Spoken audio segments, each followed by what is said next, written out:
एक बंदा था, वो कह रहा था कि लोग कहते हैं कि आपके पास 10 लाख रुपए हों तो आप अपने मुल्क में इन्वेस्ट करो, और बाहर क्यों चले जाते हो, मुल्क में इन्वेस्ट करो। मैंने 10 लाख रुपए इन्वेस्ट किए थे, अब मुझे समझ नहीं आ रही कि मेरा 15 लाख का नुकसान कैसे हो गया है। Yes, I read that. तो अगर सिचुएशन ये है तो फिर हमारे लिए फ्यूचर तो बड़ा प्रॉब्लमेटिक सामने आ रहा है, बहुत सारी प्रॉब्लम्स हैं। हम लोगों ने अपने स्टार्ट से ही, जब से पाकिस्तान पैदा हुआ, उसने अपने स्टार्ट से ही कुछ ऐसी बुराइयां जो थीं वो हमारी जो जड़ों के अंदर बैठी हुई हैं, जिसकी वजह से ये जो पूरा निज़ाम है हमारा, जो हमने आज 76 साल गुजार लिए हैं, तो वो वही जो जड़ें, उसके अंदर जो जहर या वो जो बुराइयां भरी जा चुकी हैं, उसी की वजह से ये जो दरख्त है हमारा, ये फल फूल नहीं रहा है। आप रिक्वेस्ट डालें और पूरी दुनिया को खतूत लिखें, आपके मुल्क में फिर भी कोई नहीं आएगा। क्या यहाँ पे उन्होंने गलने सड़ने मरने के लिए आना है, जिंदा जलने के लिए आना है, कि आप पे कोई भी तौहीन का फतवा लगा के और आपको जिंदा जला दे? आप सेहत के लिए उन खूबसूरत इलाकों में, आप बाहर की दुनिया की बात करें, हम नहीं जा सकते। जितना वहां पे आप औरत को जलील करते हैं, आप कपल्स को जलील करते हैं, आपकी कवानीन इतने सख्त हैं, मियाँ बीवी के अलावा कोई निकल नहीं सकता, बहन भाई निकल नहीं सकता। आप जगह जगह पे उनके निकाहनामे चेक करेंगे, आप उनकी रेजिडेंस का आप अलाउ नहीं करेंगे। सरहद के उस पार में खुशामदीद, स्वागत। दोस्तों, जैसा कि आप जानते हैं, पाकिस्तान एक अरसे दराज से सियासी और मुआशी बहरान का शिकार रहा है, लेकिन अब हर गुजरते हुए दिन के साथ ये बहरान एक खौफनाक शक्ल इख्तियार करता जा रहा है। बढ़ते हुए बिजली के बिलों से लेकर महंगाई और बेरोजगारी ने गरीब आवाम की चीखें निकाल दी हैं। अमूमन ऐसे हालात में परेशान लोग अपने हलके के मुंतखब नुमाइंदों के पास अपने दुख, शिकवे, शिकायत लेकर जाते हैं, लेकिन केयर टेकर गवर्नमेंट के होने की वजह से आवाम की कहीं भी सुनवाई नहीं हो रही है। वैसे तो ये 2023 का साल इलेक्शन का साल होना चाहिए था। कायदे के मुताबिक अब तक इलेक्शंस मुकम्मल हो जाने चाहिए थे। नई हुकूमत को भी अपना ओहदा संभाल लेना चाहिए था, लेकिन लगता है कि मुल्क में गैर यकीनी की सूरत हाल को देखते हुए इस्टेब्लिशमेंट भी इलेक्शन कराने के मूड में है नहीं। ऐसे में पाकिस्तान के नौजवान, जो कि कुल आबादी का 60% हैं, किसी भी मुल्क की रीढ़ की हड्डी होते हैं, वो मुल्क में छाई इस हैजानी कैफियत को कैसे देख रहे हैं? खुद नौजवानों पर इसका क्या असर है? और सबसे बड़ा सवाल ये है कि उनके पास इस गैर यकीनी सूरत हाल का कोई हल है? ये वो सवाल हैं जिनके जवाब हम आज के इस प्रोग्राम में तलाशने की कोशिश करेंगे। आए एक-एक करके हमारे मेहमानों का तारुफ कराते हैं। हमें जॉइन किया है अमारा इफ्तिकार साहिबा ने। आप एक सोशल एक्टिविस्ट हैं। प्रोग्राम में आपका खैर मकदम है अमारा साहिबा। Thank you Arvind. हमारे दूसरे मेहमान हैं रिजवान सिकंदर साहब। आप भी एक सोशल एक्टिविस्ट हैं। पाकिस्तान के सबसे बड़े सूबे पंजाब से आपका ताल्लुक है। आपका भी प्रोग्राम में खैर मकदम है। शुक्रिया अरविंद। हमारी तीसरी मेहमान हैं राबिया बुखारी साहिबा। आप एक लेक्चरार हैं, पाकिस्तान की खैबर पख्तूनख्वा सूबे में हज़ारा यूनिवर्सिटी में पढ़ाती हैं। वैसे आपका ताल्लुक पाकिस्तान के जम्मू कश्मीर से है। आपका भी प्रोग्राम में खैर मकदम है। बहुत शुक्रिया। राबिया साहिबा, मैं आपसे गुफ्तगू का आगाज़ करता हूँ। एक बच्चा इस उम्मीद में पढ़ लिख कर डिग्री लेता है कि वो अपने और अपनी फैमिली का जो है अच्छा उनका ख्याल रख पाएगा, उन्हें अगर उनके हालात घर के ठीक नहीं हैं तो गरीबी से भी बाहर निकाल पाएगा। हमारे यहाँ कहा जाता है कि जब आप पढ़ लिख जाते हैं तो आप अपने पूरे घर को आगे लेकर जाते हैं, और ये एक बहुत बड़ा इंसेंटिव होता है माँ-बाप के लिए भी, जो अपने बच्चों को यूनिवर्सिटी में पढ़ने के लिए भेजते हैं। लेकिन अब जिस तरह की सूरत-ए-हाल है, उसे देखकर बहुत सारे नौजवान क्या सोच रहे हैं, उनके क्या कंसर्न्स हैं? मुमकिन है आपसे बात तो होती होगी उनकी, और वो अपने कंसर्न्स भी आपके सामने शेयर करते होंगे। जी अरविंद, बहुत शुक्रिया।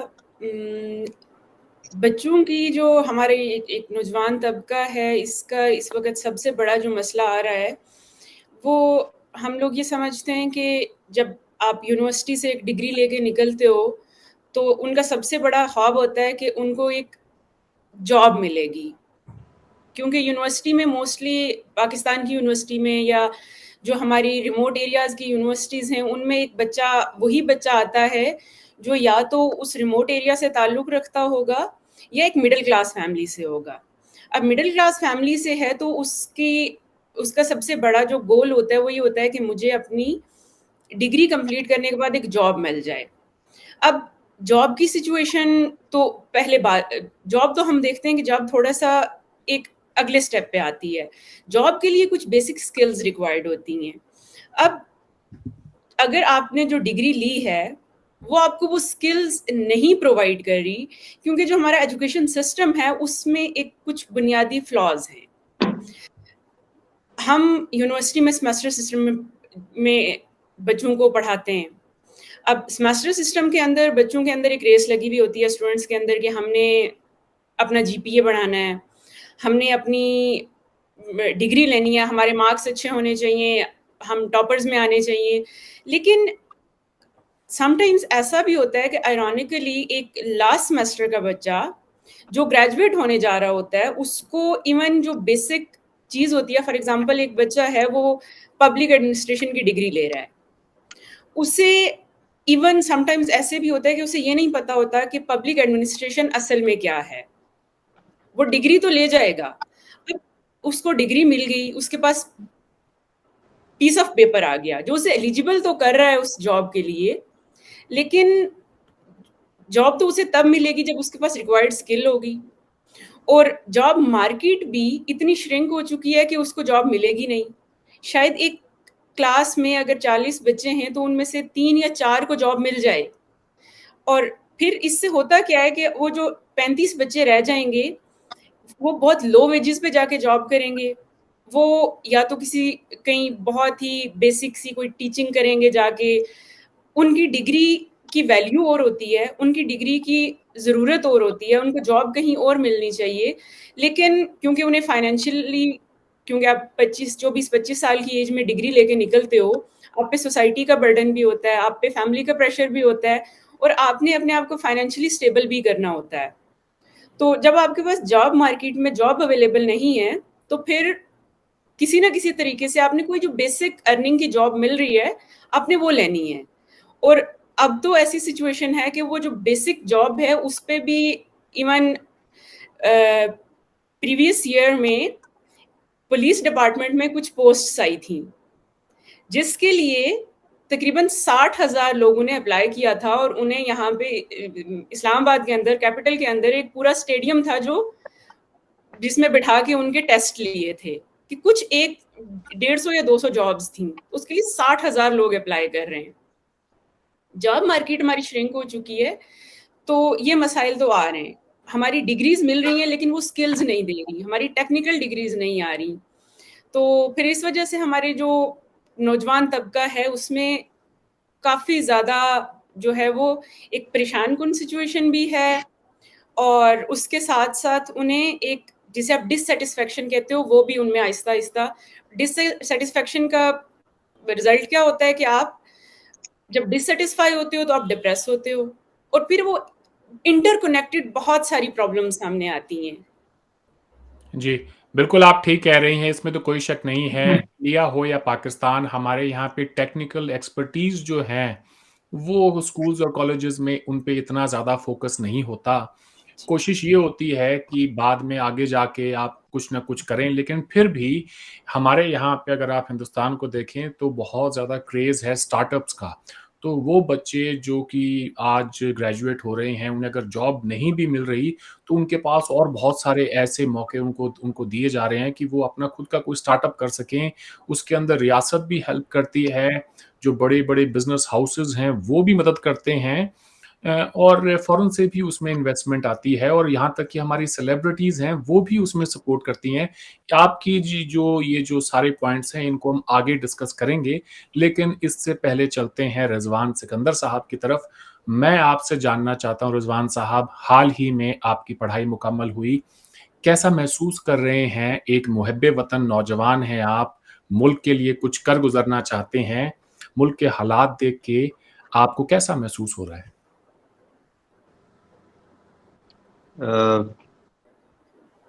सबसे पहले तो बिल्कुल सही बात है, पाकिस्तान के जो हालात हैं वो इंतहाई संगीन हो चुके हैं, और ये कोई आज की बात नहीं है, हमेशा से ही संगीन रहे हैं बदकिस्मती से।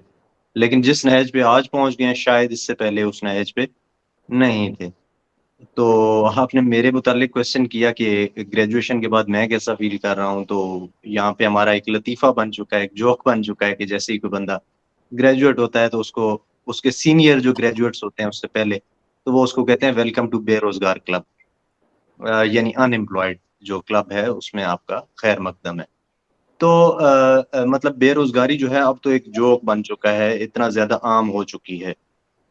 और इस सारी सिचुएशन के अंदर मतलब जाहिर है हमारे जो पेरेंट्स हैं वो बूढ़े हो रहे होते हैं, इस उम्र के उस हिस्से में होते हैं कि आगे मजीद वो काम नहीं कर सकते होते हैं, बट मार्केट में जॉब्स नहीं होती हैं, स्पेशली जो सोशल साइंसेज हैं उनकी तो बिल्कुल ही नहीं होती हैं। थिंक टैंक्स हैं उसमें जो हमारे फॉर्मर डिप्लोमेट्स होते हैं, फॉर्मर हमारे जो ब्यूरोक्रेसी के लोग होते हैं, किसी भी टाइप की ब्यूरोक्रेसी ये हो सकती है, तो वो लोग उधर आ जाते हैं। वो कि उनका तजर्बा भी ज्यादा होता होगा सब कुछ, लेकिन ये है कि जो नौजवान नस्ल है उसको वहाँ पे बिल्कुल जो है वो एंटरटेन नहीं किया जाता है।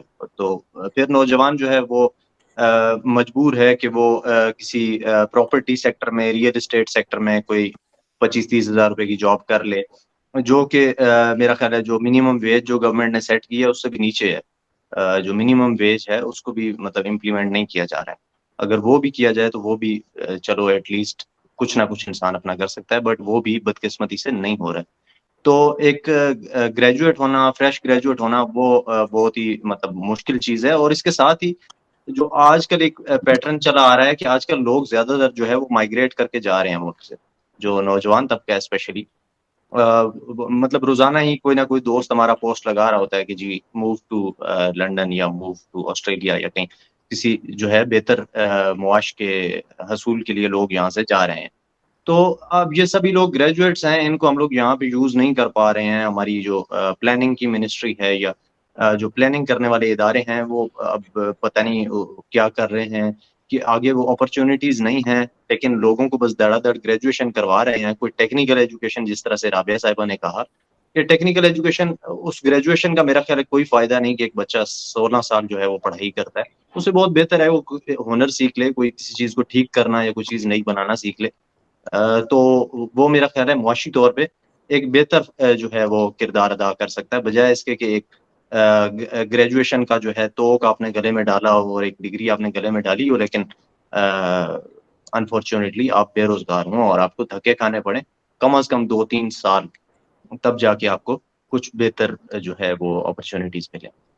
आप ही की बात को थोड़ा सा आगे बढ़ाते हैं। आप ही से सवाल है रिजवान, मुल्क के सियासतदान खुद ये चाहते हैं कि नौजवान तबका बाहर जाए, बाहर जाके वो कोई रेमिटेंसेस भेजेंगे तो मुल्क की जो इकोनॉमी है उसके अंदर भी कंट्रीब्यूट करेंगे। यहाँ रहकर तो आपके लिए अगर जॉब्स नहीं है, तो आपका क्या ख्याल है इस मैसेज को नौजवान तबका कैसे ले रहा है? आसान नहीं होता अपने वालिदैन को, अपने जितने भी तमाम रिश्तेदार चाहने वालों को छोड़ के सिर्फ इसलिए कि आपको फोर्स जो है किया जाए इकोनॉमिक माइग्रेंट बनने के लिए। क्या कहेंगे इस पे आप? जी बिल्कुल, आपने सही दुरुस्त कहा है। आप, मेरा ख्याल है वजीर आजम जो अभी हमारे निगरान वजीर आजम हैं काकड़ साहब, अनवारुल हक काकड़ साहब, उनकी बात को आप आगे लेके चल रहे हैं। उन्होंने पिछले दिनों ही फरमाया है कि जो लोग अगर बाहर जा रहे हैं तो बड़ी अच्छी चीज है, वो तो बाहर से पैसे लेके आएंगे। तो मैं इमरान अगर खान इस का भी यही नजरिया था। सॉरी, इमरान खान भी यही फरमाया करते थे। बिल्कुल ऐसे ही है। और उससे पहले मतलब इवन जुल्फिकार अली भुट्टो साहब भी यही फरमाया करते थे। वो जो आईडी कार्ड, और बल्कि वो जो मंगला डैम बना था, हाँ तो जी। उस टाइम भी जो लोगों को यहाँ से यूके के जो वीजे दिए गए थे, तो वो भी इसी सिलसिले की एक कड़ी थी कि नौजवान नस्ल जो है वो बाहर जाएगी, बाहर से जाके तो डॉलर पाउंड भेजेगी और फिर यहाँ पे हमारा गुजारा चलेगा। तो मेरा ख्याल है ये इंतहाई मनफी सोच है, इंतहाई बुरी सोच है। और इस सोच को हमें बहुत ज्यादा इसको हमें कंडेम करना चाहिए और इसके ऊपर बात करनी चाहिए कि आप अगर एक मुल्क को चला रहे हैं, आप इस मुल्क के बड़े हैं, आपके पास एक ओहदा है, तो आपको कम अज कम ये बात जेब नहीं देती है। आप बजाय इसके कि अपने मुल्क के अंदर अपॉर्चुनिटीज पैदा करें, अपने मुल्क को आगे लेके बढ़ें, तो आप जाके इनको बरतानिया सरकार के हवाले कर रहे हैं। तो फर्क क्या रह गया फिर 1947 से पहले और 1947 के बाद? अगर अंग्रेज की गुलामी करनी थी तो उससे अच्छा तो ये था कि चलो अपने वतन में, अपने प्यारों के पास, अपनी मिट्टी पे रह के तो गुलामी कर रहे थे। लेकिन अब इंसान मजबूर हो चुके हैं कि वो उधर जाके उधर गुलामी करें। तो ये कॉलोनियलिज्म, इंपीरियलिज्म, गुलामी की कोई नई शक्ल जो है वो मुतारिफ हो चुकी है और इसकी बदकिस्मती से तरवीज जो है वो हमारा हुक्मरान तबका जो है वो कर रहा है। जी, जी बिल्कुल आप ठीक कह रहे हैं। अमारा साहिबा, आपने राबिया जी की बात सुनी, रिज़वान साहब की बातें भी सुनी, इसमें कुछ इज़ाफ़ा करना चाहें तो प्लीज़, और उसके बाद में मैं चाहूँगा कि एक स्केच आप खींचें कि मुल्क के हालात इस वक़्त किस नहज पर पहुँच चुके हैं, किस तरह की जो है परेशानियों का सामना आम आवाम को, गरीब आवाम को करना पड़ रहा है। जी, पहले जैसे बात करें, रिज़वान बात करें, अच्छा बात आपकी बिल्कुल दुरुस्त है कि वो हमें सब कहते हैं कि आप बाहर जाएँ, लेकिन ये मुसीबत है कि बाहर जाने लायक भी तो नहीं छोड़ते ना। आपने अपना जो आपका पाकिस्तान का जो पासपोर्ट है, उसके साथ कौन-सा मुल्क आपको तस्लीम भी करने को तैयार है। तो मशवरे तो देते हैं, लेकिन ये उस काबिल भी नहीं ना छोड़ते कि हमें कोई बाहर एक्सेप्ट भी करे। उसके अलावा राबिया ने भी बताया और रिज़वान भी बता रहे हैं, जिस तरह से स्किल बेस्ड जो एजुकेशन वो होनी चाहिए या फिर जॉब्स की जो है वो बहुत शॉर्टेज है। मैं सिर्फ एक मेरे ज़हन में ये सवाल आता है कि नौकरी या जॉब वो आपको कहाँ मिले, उसके लिए तो आपको मुल्क में इदारे भी चाहिए ना। मुल्क में इदारे काम कर रहे हों, चाहे वो प्राइवेट सेक्टर में हो, चाहे वो पब्लिक सेक्टर में हो, जहाँ भी हो वो इदारे हों, इदारों में आके जॉब्स की अपॉर्च्युनिटीज़ मिलती हैं। सेकेंडली, एक तो इदारे नहीं हैं। पूरी दुनिया में से आपके मुल्क में कोई इन्वेस्टमेंट नहीं कर रहा कि कुछ इन्वेस्ट करें आकर, कुछ कंपनीज़ जैसे हमारे पड़ोसी मुल्क में इंडिया में ही देख लें, पूरी दुनिया से जो है वो मुख्तलिफ़ किस्म की जो कंपनीज़ हैं वो आती हैं, वहाँ पे इन्वेस्ट करती हैं और उसके बाद लोगों को अपॉर्च्युनिटीज़ मिलती है। ना तो कोई दुनिया में से कोई आकर पाकिस्तान में कारोबार, क्योंकि वो माहौल ही नहीं है कारोबार का। ना ही हमारी हुकूमत के पास कोई किसी किस्म के भी इदारे ऐसे हैं कि वहाँ पे वो नौजवानों को आगे वो उसमें वो कर सकें कि उनको एडजस्ट कर सकें। मुसीबत ये है कि यहाँ पर आपके जो रिटायर्ड जर्नैल जवान होते हैं, उनको उठाकर 60-60 साल के बाद भी उठाकर इदारों में लगा दिया जाता है हेड। आप हर इदारे को देख लें। अभी रिसेंटली नादरा में भी आए हैं, उससे पहले पीआईए में हैं। आप रिज़वान और राबिया बेहतर जानती होंगी कि हर जगह पे हमें जर्नैल जवान जो है वो सरबराह बिठा दिए जाते हैं। अब वो कुछ के पास तो नौकरी, इतनी नौकरी ज़्यादा है कि उनको रिटायर्ड भी नहीं बैठने दिया जाता। ना जर्नैल को, ना जजेस को, ना ब्यूरोक्रेसी में भी आप देख लें वो रिटायर्ड होते ही नहीं है। मतलब हमारी रिटायरमेंट की उनकी एज आप समझ लें टिल देयर लास्ट ब्रीथ है। और इधर जो जवान तबका है जिसको आपने कहा है कि 60% है, वो 60% जो जिसका पूरी दुनिया में ये होता है कि यूथ चेंज लेकर आती है मुल्क में, या फिर उनके पास वो उनका कैलिबर होता है कि वो कुछ काम करते हैं, एक्टिव होते हैं। तो हमारे यहाँ तो जो हमारे बुजुर्ग हैं वो तो किसी चीज़ की जान छोड़ नहीं रहे। तो जवानों का खैर मौका क्या आएगा, और उसके लिए इदारे भी होने चाहिए सेकेंडली जॉब के लिए।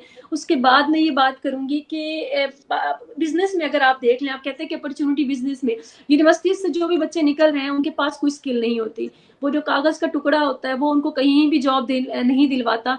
मुल्क में चले छोड़ दें, यहाँ पर ये हालात हैं। मुल्क से बाहर भी आपकी कोई भी डिग्री ऐसी नहीं है जो कि वहां पर उनको किसी काबिल किसी दफ्तर में काम दिलवा सके। आपके बच्चे जाएंगे, आपके जवान जाएंगे वहां पर, वो पिज्जा डिलीवर करेंगे, वहां पे वो ड्राइविंग करेंगे। इस काबिल आपकी तालीम नहीं है। यहाँ से कुछ बैचलर करके जाएं, चाहे जो भी जाके तालीम लेकर जाएं, वहाँ पे उनको उस लेवल की तालीम है ही नहीं कि कोई आपको कोई अपॉर्चुनिटी मिल सके इससे बेहतर फिजिकल वर्क की। और बाकी रहेगी स्किल बेस्ड एजुकेशन, तो हमारा कंसेप्ट ही नहीं है। क्योंकि देखें, एक कॉलोनियलिज्म का देख लें, वो भी हमें एक बाबू बनने का शौक था, हमारे वालिदैन को भी बच्चों को बाबू बनाने का शौक होता है। तो वो भी इसी ख्वाहिश में यूनिवर्सिटीज़ भेजते हैं, स्कूल्स भेजते हैं, अपना पेट काट के अंग्रेजी स्कूलों में भी पढ़ाते हैं कि हमारा बच्चा जो है वो बाबू बन जाए या उसको कोई जॉब मिल जाए। अब मुसीबत ये है कि जॉब में तो अपॉर्चुनिटीज़ नहीं है, बाबू भी नहीं बन पाते, तो वो बीच में ही कहीं रह जाते हैं, ना इधर के ना उधर के। तो उसमें ना कसूर वालिदैन का है, ना कसूर नौजवानों का है, कसूर हमारे मुल्क के हुक्मरान तबके का है, एलीट क्लास का है, जिन्होंने ना कभी बिजनेस में अपॉर्चुनिटीज दी हैं। आप देखें कि बिजनेस में भी इतने क्रूल किस्म के लोग हैं, कभी आपको अपॉर्चुनिटीज यहाँ पे बेसिक लेवल पे, जैसे आप कह रहे हैं कि अब वहाँ पर सेलिब्रिटीज भी और पूरी दुनिया में करते हैं, सपोर्ट करते हैं यूथ को, डिफरेंट प्रोग्राम्स होते हैं, कर्जा दिया जाता है। जैसे साथ वाले मुल्क में बांग्लादेश में खवातीन के लिए खास तौर पर कई सालों से उनको कर्जे दिए गए, उनको कारोबार में लाया गया उनकी तालीम के लिए, ताकि वो उनको इन्वॉल्व करने के डिफरेंट तरीके होते हैं ना स्टेट के। तो हमारी स्टेट ने कभी भी किसी किस्म का कोई प्रोग्राम ना मुतारिफ करवाया, ना वो करवाना चाहते हैं। जैसे रिजवान ने बताया, वो मशवरा यही देते हैं कि बेहतर है, और ये मतलब सालों से ऐसे है कि आप बाहर चले जाएं, वहाँ मेहनत करो, और मेहनत भी वहाँ पे ये है कि लेबर करनी है आपने, और वहाँ से हमें अपने डॉलर्स भेजने हैं या जिस भी फॉर्म में, और इस तरह से आपने सर्वाइव करना है। The main thing is that कि डिप्रेशन हद से ज़्यादा है, डिसअपॉइंटमेंट हद से ज़्यादा है, और नौजवान तबका जो है वो कोई अब उम्मीद नहीं रखता। मैं नहीं समझती, अगर राबिया पढ़ा रही हैं, मैंने कुछ अर्सा पढ़ाया है कॉलेज में, या मैंने कभी कोई, मेरा इंटरेक्शन ऐसे बच्चों से नहीं हुआ कि जो कहते हो कि जो हमारा फ्यूचर बड़ा ब्राइट है, उनको बड़ा अच्छे से पता होता है, अब कम से कम पता है कि हमें कोई, अब रिजवान है, इनको भी पता है कि इन्होंने कर लिया है कि अभी हमें जॉब तो यहाँ नहीं मिलने वाली, और कोई भी बिजनेस सेटअप करने के लिए ना, छोटे से छोटा भी स्टार्टअप या सेटअप्स को प्रमोट करने के लिए भी आपको कुछ छोटे लेवल पे कर्जा देने होंगे। हमारे गरीब आवाम के पास वो चंद लाख नहीं होते कि वो बिजनेस को स्टार्ट कर सकें, चाहे वो बड़े ही छोटे लेवल के बिजनेस क्यों ना हो, और ना ही हमें उस आइडिया को प्रमोट किया जाता है हमारे किसी भी इदारे में। और बाकी रही बात यूनिवर्सिटीज़ की, तो यूनिवर्सिटीज़ यहाँ पर आप देखें, पिछले दिनों रिजवान और राबिया को पता होगा कि आखिरी दिनों में जब गवर्नमेंट जा रही थी, तो आखिरी दिन में 8 से 10 प्राइवेट यूनिवर्सिटीज़ का बिल पास किया गया, और उनको फॉरन उनको वो प्राइवेट यूनिवर्सिटीज़ के, तो यहाँ पर बिजनेस है, private university third class education है जो वहाँ दी जा रही है, उसमें कोई साइंस नहीं है, टेक्नोलॉजी नहीं है, कुछ नहीं है, कोई स्किल नहीं है।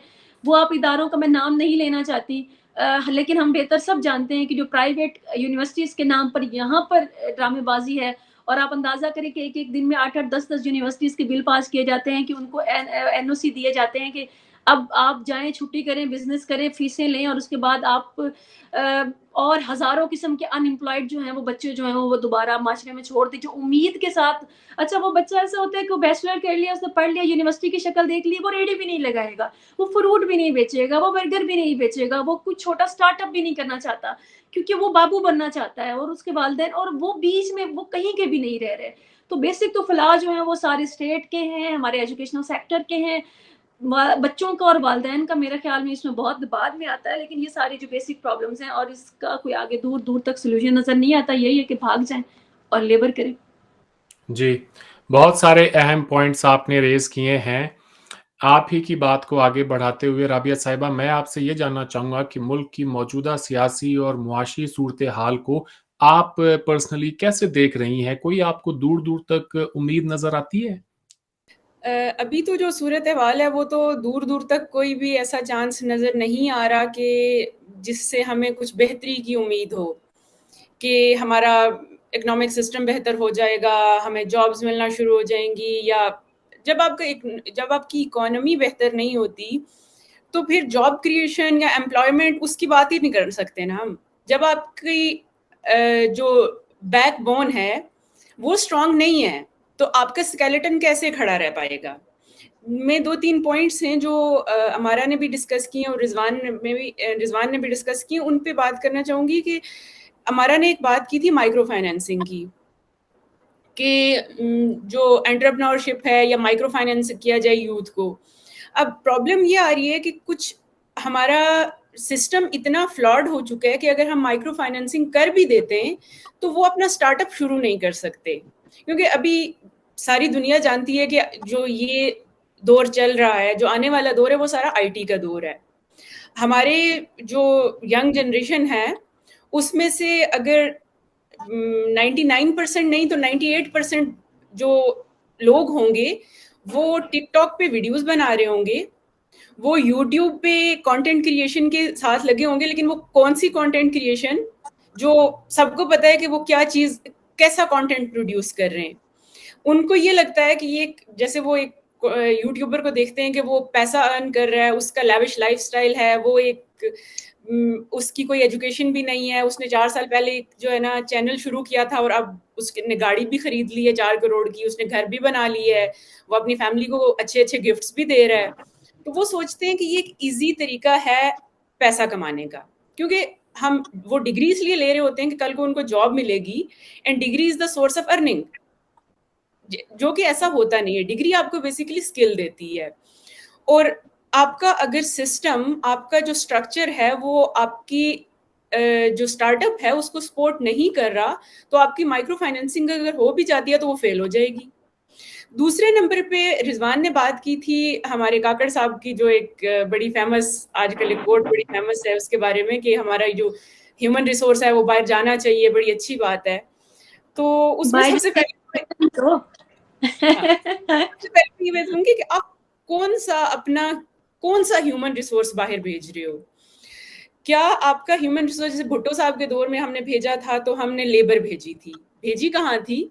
मिडल ईस्ट में, जहाँ पे मौसम की सूरत हाल शदीद किस्म की होती है, वहां पे उनने जाके या कंस्ट्रक्शन का काम करना है या लेबर करनी है, बेसिक लेबर करनी है। लास्ट ईयर का ही मैं आपको बता देता हूं, सॉरी टू इंटरप्ट, तकरीबन जी 7,30,000 लोग पाकिस्तान से मिडिल ईस्ट में गए हैं और जी 35 से 40,000 यूरोपियन ममालिक में और नॉर्थ अमेरिका में गए हैं। तो जी। आज भी वही हो रहा है जो आप बात कर रही थी, आज से 35-40 साल पहले शायद जो हो रहा था। तो आप कौन सा ह्यूमन रिसोर्स भेज रहे हो? क्या वो पढ़ा लिखा ह्यूमन रिसोर्स है या आप लेबर भेज रहे हो? फॉर एग्जाम्पल, इसमें इंडिया कंपैरेटिवली थोड़ा सा बेहतर है कि उसने पढ़ा लिखा ह्यूमन रिसोर्स भेजा है। आप गूगल में देख लें, आप आईटी के मेन सेक्टर्स में देख लें, आप नासा में देख लें कि कितनी पोजीशंस जो है वो मे बी, ये भी चांस है कि वो लोग, उनकी पहली जनरेशन माइग्रेट करके गई हो, उनकी एजुकेशन वहीं की हो, ये देयर इज अ पॉसिबिलिटी। लेकिन फॉर एग्जाम्पल, अभी कुछ दिन पहले की मैं एक न्यूज़ पढ़ रही थी कि there are more than 70 people जो नस्ट से, जो कि इस्लामाबाद का कैपिटल का एक बहुत अच्छा, पाकिस्तान के एक बहुत अच्छा इंस्टीट्यूट समझा जाता है टेक्नोलॉजी का, national university of science and technology, उससे तकरीबन 70 लोग छोड़ गए हैं। ठीक है, उसमें कुछ बेसिक जो उनकी सिस्टम की प्रॉब्लम्स हैं कि कुछ सिफारिशों पे भर्तियां हो रही थी, आर्मी का कुछ उसमें जो है ना लोग थे जिनका इशू था, तो उस वजह से कुछ लोगों ने छोड़ा है, लेकिन मेन लोग जो हैं उनमें से वो बाहर गए। और ये सबको पता है कि जो नस्ट में फैकल्टी आती है वो क्रीम होती है फैकल्टी की, वो हाईली, उनकी एक्सपर्टीज पे कोई क्वेश्चन नहीं होता। उनमें से अगर एक रेक्टर और 70 से ज्यादा लोग आपके विद इन फ्यू मंथ्स छोड़ जाते हैं तो there is a problem in the system. और फिर नेक्स्ट बात जो है ना कि हमारा एजुकेशन सिस्टम, वो हम अपने बेसिक नर्सरी लेवल से देखें ना तो हमें सिखा रहा होता है कि आपने स्किल नहीं सीखनी, आपका मेमोरी टेस्ट होगा। yes. आपकी मेमोरी को टेस्ट किया जा रहा होता है, आपकी स्किल को टेस्ट नहीं किया जा रहा होता। हम जो एग्जाम देते हैं बच्चे बैठ के, उस एग्जामिनेशन में उनको अगर ये सिखाया जाता है ना कि आपने, फॉर एग्जांपल, आपने पब्लिक पॉलिसी को पढ़ाया है, तो उनसे हम पूछेंगे क्या कि आपने पब्लिक पॉलिसी को कितना रट्टा मारा है। आपने पेपर में तो वो लिखने आके जो आपने मेमोराइज किया था, आप तो मेमोरी का टेस्ट ले रहे हो ना। और ये सिस्टम नर्सरी से लेके यूनिवर्सिटी तक है। क्या तमाम इंस्टीट्यूशंस के अंदर यही सूरत हाल है? जो बच्चा मसलन लम्स में पढ़ता हो, मुमकिन है कि उसके साथ में ये जो रट्टे वाला जो सिलसिला है ये ना होता हो इतना? लम्स में जो पढ़ता हो शायद उसकी स्पोकन स्किल्स बड़ी अच्छी हो, शायद उसका जो है ना एक्सपोजर अच्छा हो, शायद उसकी जो सोशलाइजेशन की स्किल्स हो वो बहुत अच्छी हो, लेकिन एक लेवल तक ना रट्टा वहां पे भी लगता है। क्योंकि आपने सेमेस्टर सिस्टम में जब पढ़ना है ना, या तो आपका ओपन बुक टेस्ट है, आपका एग्जाम, पूरा सिस्टम चेंज हो गया ना, आपका जी। एग्जाम का सिस्टम जब तक चेंज नहीं होगा, आपका रट्टा वाला सिस्टम तो नहीं चेंज हो सकता ना। आपने जो मेमोराइज किया आपने पेपर में आके तो वही लिखना है। तो ये हमारे बेसिक सिस्टम का फ्लॉ है। जब तक ये फ्लॉ, इसको नहीं अंडरस्टैंड किया जाता, इस पे काम नहीं किया जाता, तो हम लोग स्किल्ड लेबर प्रोड्यूस कर ही नहीं सकते। और जहाँ तक बात आपने की थी कि हम लोग आगे इस पे क्या हम देख सकते हैं, हमारी फ्यूचर। मुल्क की जो मौजूदा सियासी और मुआशी जी सूरत हाल है उसको आप कैसे देखती हैं? जी। अब हम लोगों ने पिछले, अगर, क्योंकि अभी जो जनरेशन है हमारी यूथ है वो फ्रॉम 18 टू 25 रख लें या 30 रख लें, हमारा एक मेजर चंक जो है वो यूथ बल्ज इसी में आ रहा है। 64% पॉपुलेशन आपकी अंडर 30 है, अंडर 30 30 है। साल से कम है। अब ये देखें, आज आप एक जवान मुल्क हैं, लेकिन जी आप कितने अरसे तक एक जवान मुल्क रहेंगे, ये एक हाँ, जो है लम्हा फिक्रिया है। क्योंकि ये पॉपुलेशन जब बूढ़ी होगी तो वो तो ऑब्वियसली एक बर्डन होगा स्टेट पे। हम्म। तो एक बात शायद अमारा ने की थी कि जिसमें उन्होंने ये बात की थी कि हम लोग जो है वो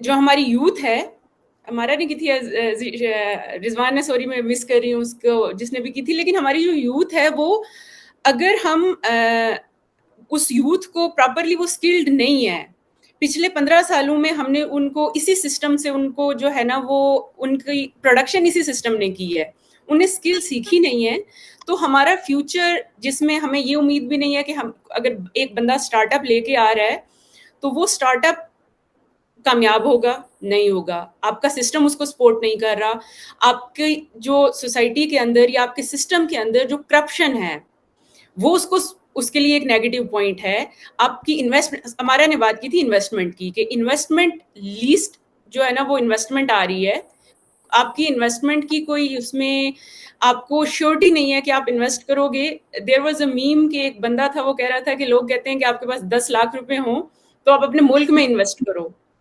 और बाहर क्यों चले जाते हो, मुल्क में इन्वेस्ट करो। मैंने 10 लाख रुपए इन्वेस्ट किए थे, अब मुझे समझ नहीं आ रही कि मेरा 15 लाख का नुकसान कैसे हो गया है। Yes, I read that. तो अगर सिचुएशन ये है तो फिर हमारे लिए फ्यूचर तो बड़ा प्रॉब्लमेटिक सामने आ रहा है, बहुत सारी प्रॉब्लम्स हैं। और देयर इज अनदर थिंग कि हमारा ने बात की थी बांग्लादेश की, कि खवातीन को उनने जो है ना वो लोन्स दिए थे और उनको सपोर्ट किया था। हमारी 2013 का एक सर्वे था जिसके अकॉर्डिंग हमारी तकरीबन मोर देन 50% जो खवातीन की पॉपुलेशन थी उसने कभी स्कूल की शक्ल ही नहीं देखी। Jobs Yes. तो दूर की बात है ना, आप फैक्ट्री में भी जॉब करो उसके लिए आपको बेसिक एटलीस्ट काउंटिंग तो आनी चाहिए। आपकी खवातीन जब तक आपके लेबर फोर्स का हिस्सा नहीं बनेगी ना, तो पॉसिबल ही नहीं है कि आपका फ्यूचर, हम ब्राइट की बात ही ना करें कि आपकी फ्यूचर बेहतर हो सके। खवातीन उतना ही, अगर खवातीन आपकी लेबर फोर्स का हिस्सा नहीं बनती ना तो वो बर्डन होती हैं। तो ये अब जी, हमारी चॉइस बिल्कुल। है कि हम खवातीन को ना स्कूल भेजते हैं। हमारी सेकंड लार्जेस्ट नेशन है वर्ल्ड में जिसके बच्चे स्कूल से बाहर हैं, लाइक दूसरे नंबर पे हम, चलो कैसे तो टॉप पे जा रहे हैं कि भाई स्कूल बच्चे जो है वो आपकी सेकंड नंबर पे आ रहे हो, आपके स्कूल से बाहर हैं बच्चे।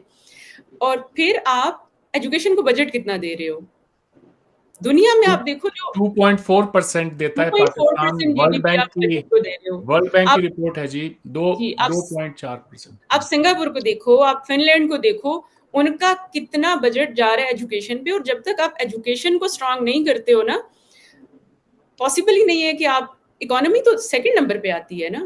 आप जॉब की बात करते हैं, स्किल होगी तो जॉब मिलेगी, और जॉब क्रिएट कहाँ पे होगी, हमारा ने बात की इंस्टीट्यूशंस होंगी, मतलब जॉब ऐसे क्रिएट नहीं हो जाती। कोई अदारा होगा, कोई स्टार्टअप होगा, कोई इन्वेस्टमेंट होगी, एक फैक्ट्री बनेगी तो उसमें जॉब मिलेगी, एक इंस्टीट्यूशन होगा तो उसमें जॉब मिलेगी। आपका सिस्टम जो है ना वो रट्टा मारने वाली और एक पीस ऑफ पेपर दे के आपको प्रोड्यूस कर देता है कि जाओ और धक्के खाओ दुनिया के। और फिर आपको काउंसलिंग कोई नहीं मिल रही कि आप जो डिग्री कर रहे हो उसकी बेस पे आपको किस स्पेसिफिक सेक्टर में जॉब मिलेगी, वो भी कोई पता नहीं है। हम अंधेरे में डिग्री लेके, अंधेरे में आंखों पे पट्टी बांध के ना दीवारों के साथ टकरे मार रहे हैं कि भाई रास्ता कोई नहीं है, रास्ते के आगे डेस्टिनेशन किसी के पास नहीं है, तो क्या करोगे। इकोनॉमी की सूरत हाल। और द फनी थिंग कि जो बंदा डिग्री ले जाता है ना, उससे तो मजदूरी भी नहीं होती, वो तो ट्रक से बोरी उतारते भी नहीं उतार सकता बाबू बन जाके, चुका था ना, मैं बता रही हूँ, वो कहीं का नहीं रहता। वो कहीं का नहीं रहता। कि आपके पास डिग्री है, आप बड़ा एम्बेरस फील करते हो कि आप जाके मजदूरी करोगे, कि जी। भाई मैं तो यूनिवर्सिटी का ग्रेजुएट हूँ, तुमने स्किल क्या ली है। इवन जो हमारी टेक्निकल डिपार्टमेंट्स हैं, लाइक आईटी है, इंजीनियरिंग है, आर्किटेक्चर है, उनके बच्चों की क्या सूरत हाल है। नहीं, सोशल साइंसेस को तो रख लो, हम बातें करते हैं, बातें सुनते हैं, हमारा सारा कारोबार ही बातों पे चलता है। लेकिन आईटी तो suppose to be a technical degree ना, तो उसको आप, उसका भी इदारा होना चाहिए ना। वो आईटी हाँ, का वो इंजीनियर जो है वो सारे बेरोजगार है, वो इंजीनियर करें क्या, रोड उखाड़ के दोबारा लगा दें, करें क्या वो, उनको करें उसके क्या। लिए तो इदारा चाहिए ना, कोई इदारा और बनाए और जिससे उनको काम मिल सके। और उनने जो डिग्री ली है उसने उनको कितनी स्किल सिखाई है। क्या वो सिर्फ असाइनमेंट्स एक दूसरे की चीट करके, लिख के, कॉपी पेस्ट करके इंटरनेट से देते रहे, या उनने कोई स्किल सीखी है। इंजीनियर्स बहुत बड़ी परसेंटेज, आपको पता है, टीचिंग कर रहे हैं। चलें जी, जी, आपका पॉइंट आ गया, आप बिल्कुल ठीक कह रही हैं। बांग्लादेश की यहाँ मिसाल दी गई, तो बांग्लादेश के जो टेक्सटाइल एक्सपोर्ट्स हैं उनमें सबसे ज्यादा कंट्रीब्यूशन वहां की खवातीन की है। बांग्लादेश टेक्सटाइल जो है आज $35 बिलियन के एक्सपोर्ट करता है, और हैरानी की बात यह है कि वो कॉटन प्रोड्यूसिंग कंट्री है भी नहीं। On the contrary Pakistan 5th largest cotton producer है पूरी दुनिया का, फिर भी टेक्सटाइल एक्सपोर्ट्स जो हैं वो 18 to 20 बिलियन डॉलर्स के करीब हैं। तो ये जो फर्क है ये इसीलिए है कि एक पढ़ी लिखी एजुकेटेड आवाम दुनिया भर से रॉ मटेरियल को सोर्स करेगी और उसमें वैल्यू ऐड करके वो फिर मुल्क के जो एक्सपोर्ट्स हैं उनको इंक्रीज करेंगे। एक अनपढ़ कौम जो है वो अपने प्रोडक्ट के अंदर कभी भी वैल्यू ऐड नहीं कर सकती। और आपने बात की कि जी जीडीपी का पाकिस्तान तकरीबन 2.4% लगाता है, इंडिया ऑन द कंट्री 4.5% है, जो मैं समझता हूं कि बहुत कम है।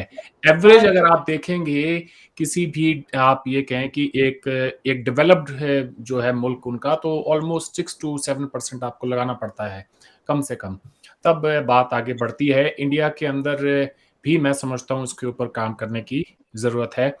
आप सब की बातों में एक बात बड़ी कॉमन आई है सामने अब तक, और मैं चाहूंगा कि हम थोड़े से सॉल्यूशंस पे बात करें। अब हमने आइडेंटिफाई कर लिया है कि मर्ज क्या है, बीमारी को डायग्नोज कर दिया है, उसके इलाज पर बात करते हैं। इकोनॉमी की आप सब ने बात की है, तो मैं आपसे जानना चाहूंगा रिजवान भाई, आप एज ए यूथ क्या समझते हैं पाकिस्तान के मुआशी जो भी मसले हैं उनको कैसे कोई हल कर सकता है? जी यहाँ पे बड़े बड़े इकोनॉमिस्ट आके फेल हो गए हैं। जो आपने क्वेश्चन किया है ये इतना आसान देखें, हर इंसान को लगता है, मसलन मैं चाहूं तो इस पे एक लेक्चर दे सकता हूं 10 मिनट, जो मुझे लगता है ठीक होना चाहिए। और इसके लिए आपको इकोनॉमिस्ट होने की जरूरत नहीं है, इसके लिए आपको ये देखना है कि दुनिया के बाकी ममालिक ऐसा क्या कर रहे हैं जो हम नहीं कर रहे। जी ऐसे ही है। ये मसले जो हैं ये आइडेंटिफाइड हैं, लेकिन इतने ज्यादा मसाइल हैं, इतनी लंबी लिस्ट है कि शायद वक्त कम पड़ जाए। मेरा ख्याल ये है कि हम लोगों ने अपने स्टार्ट से ही, जब से पाकिस्तान पैदा हुआ, उसने अपने स्टार्ट से ही कुछ ऐसी बुराइयां जो थीं वो हमारी जो जड़ों के अंदर बैठी हुई हैं, जिसकी वजह से ये जो पूरा निज़ाम है हमारा, जो हमने आज 76 साल गुजार लिए हैं, तो वो वही जो जड़ें, उसके अंदर जो जहर या वो जो बुराइयां भरी जा चुकी हैं, उसी की वजह से ये जो दरख्त है हमारा ये फल फूल नहीं रहा है। उसके अंदर मेरा ख्याल है सबसे पहली जो चीज है जिसको मैं समझता हूँ सबसे बड़ी बुराई है, वो फ्यूडलिज्म है, जो जागीरदारी है। साउथ एशिया में 3 मुल्क बने हैं, बांग्लादेश बना है, भारत बना है और पाकिस्तान, तो आज़ाद हुए हैं, सॉरी, ब्रिटिश एम्पायर से। तो यहाँ पे बांग्लादेश ने जब वो पाकिस्तान का हिस्सा था उसी टाइम पे अपने लैंड रिफॉर्म्स कर लिए थे, भारत ने भी इसी तरह कर लिए थे, लेकिन बदकिस्मती से हम लोग नहीं कर पाए हैं। और हमारे जो फ्यूडल्स हैं ये ऑब्वियसली फिर जाके तो हमारे पार्लियामेंट में बैठ गए हैं, वहां से फिर ये डिसीजन मेकिंग करते हैं। तो वो जो एक इंडस्ट्रियलाइजेशन की तरफ का जो सफर है वो बदकिस्मती से नहीं हो पाए हैं। और जो एग्रीकल्चर प्रोड्यूस हो रहा है, जो ज़रई जो अजनास हैं वो जो प्रोड्यूस हो रही हैं, उसकी भी हालात हमारे सामने हैं कि वो खुद हम किल्लत का शिकार होते हैं, क्योंकि हम उसको या तो स्मगल कर देते हैं, तो या फिर हम उसको एक्सपोर्ट कर देते हैं कोई स्पेशली वो इजाज़त वगैरह लेके। तो जब तक इंडस्ट्रियलाइजेशन नहीं होगी, दूसरी तरफ फिर हमारे जो देहाती इलाकों के जो लोग थे, जो मज़ारे थे या जो जरा कम आमदन वाले लोग थे, उन लोगों ने फिर देखा देखी लोगों के तो शहरों की तरफ माइग्रेट करना शुरू कर दिया। अपनी जमीनें जो कोई थोड़ा बहुत 10 मरले किसी के पास थे, तो उसने वहां पे बेच के तो शहरों की तरफ माइग्रेट करना शुरू कर दिया। शहरों में आकर देखा तो कोई अपॉर्चुनिटीज नहीं है, इंडस्ट्रियलाइजेशन तो हुई नहीं है। तो फिर वो लोग जो हैं, वो जाहिर है जब इंडस्ट्री का फुकदान है, जहाँ पे कमी है, तो वो लोग इस तरह के जो छोटे छोटे काम हैं वो करने पर मजबूर हैं। दूसरी तरफ जो राबिया साहिबा ने बात की है, ख़वातीन का जो रोल है मईशत के अंदर, वो अनफॉर्चुनेटली बहुत कम है और उसको हम मजीद करना भी नहीं चाहते हैं। इसके ऊपर एक बड़ा मतलब मैं बड़ी शर्मिंदगी के साथ ये बात करने लगा हूँ। एक कोई फेमस किस्म का नात खान टाइप आदमी है, अब आई डोंट नो उसका नाम क्या है, बट उसने एक नातिया तर्ज में उसने एक गाना टाइप गाया है, अब आई डोंट नो उसका मकसद क्या है। उसने कहा धी धी कमाई खावन वाला डैश है, मतलब गाली है ना आगे। तो मतलब ये कि जो लोग उर्दू मतलब समझते हैं उनके लिए ये है कि बेटी की कमाई खाने वाला डैश है, ठीक है जी। तो अब उसको हमारे जो लोग हैं वो नीचे अप्रिशिएट कर रहे हैं। वो मैंने बहुत ज्यादा मेहनत की, को आधा घंटा लगा के सारे कमेंट्स पढ़े कि आया हमारे लोगों का जो दिमाग है वो किस हद तक जो है उसकी ग्रोथ हुई है। लेकिन अनफॉर्चुनेटली हमारे लोग भी उसको बहुत ज्यादा जो है वो प्रेज कर रहे हैं कि वाकई जो है ना बेटी को बिठा के रखें और इसको वो जो है सात कपड़ों के अंदर बांध के रखें और इसकी कमाई खाने वाला वाकई डैश है, ठीक है। तो अब अगर वो बेटी की कमाई खाने वाला डैश है तो आप ये देखें कि कल कला अगर आपकी माँ बहन बेटी जो है वो बीमार होती है तो फिर क्या कोई इंसान मतलब मर्द इंसान का इलाज करेगा? वो भी तो आपको काबिल कबूल नहीं है। तो ये तो बड़ी बेसिक मैं बात कर रहा हूँ जो अस्पताल इंतहाई इमरजेंसी की हालत में। लेकिन उसके अलावा बाकी सारी दुनिया ने औरतों को कुछ ना कुछ उनके हकूक जो हैं वो दिए हैं। हमारे मुल्क में बदकिस्मती से बिल्कुल भी नहीं दिए गए। और हमारी खवातीन जो हैं वो अगर वो उनके ऊपर कोई मुआशी बर्डन है, लेट्स से कि उनके घर में कोई कमाने वाला मर्द नहीं है, उनको निकलना पड़ता है, तो वो इंतहाई कोई जो जिसको कहते हैं कि वो जिल्लत की जिंदगी गुजार रही हैं। उनकी तज़हीक होती है, उनकी हैरेसमेंट होती है और वो फिर या तो खुदकुशियां करने पर मजबूर हैं, फंदे लगाने पर मजबूर हैं, और या फिर जो है वो खुदा न खास्ता किसी गलत जो इल्लीगल काम है उनकी तरफ जाने के लिए मजबूर हैं। तो ये हमारा जो समाज है ये खुद ही इन बुराइयों को जो है वो प्रमोट कर रहा है अनफॉर्चुनेटली।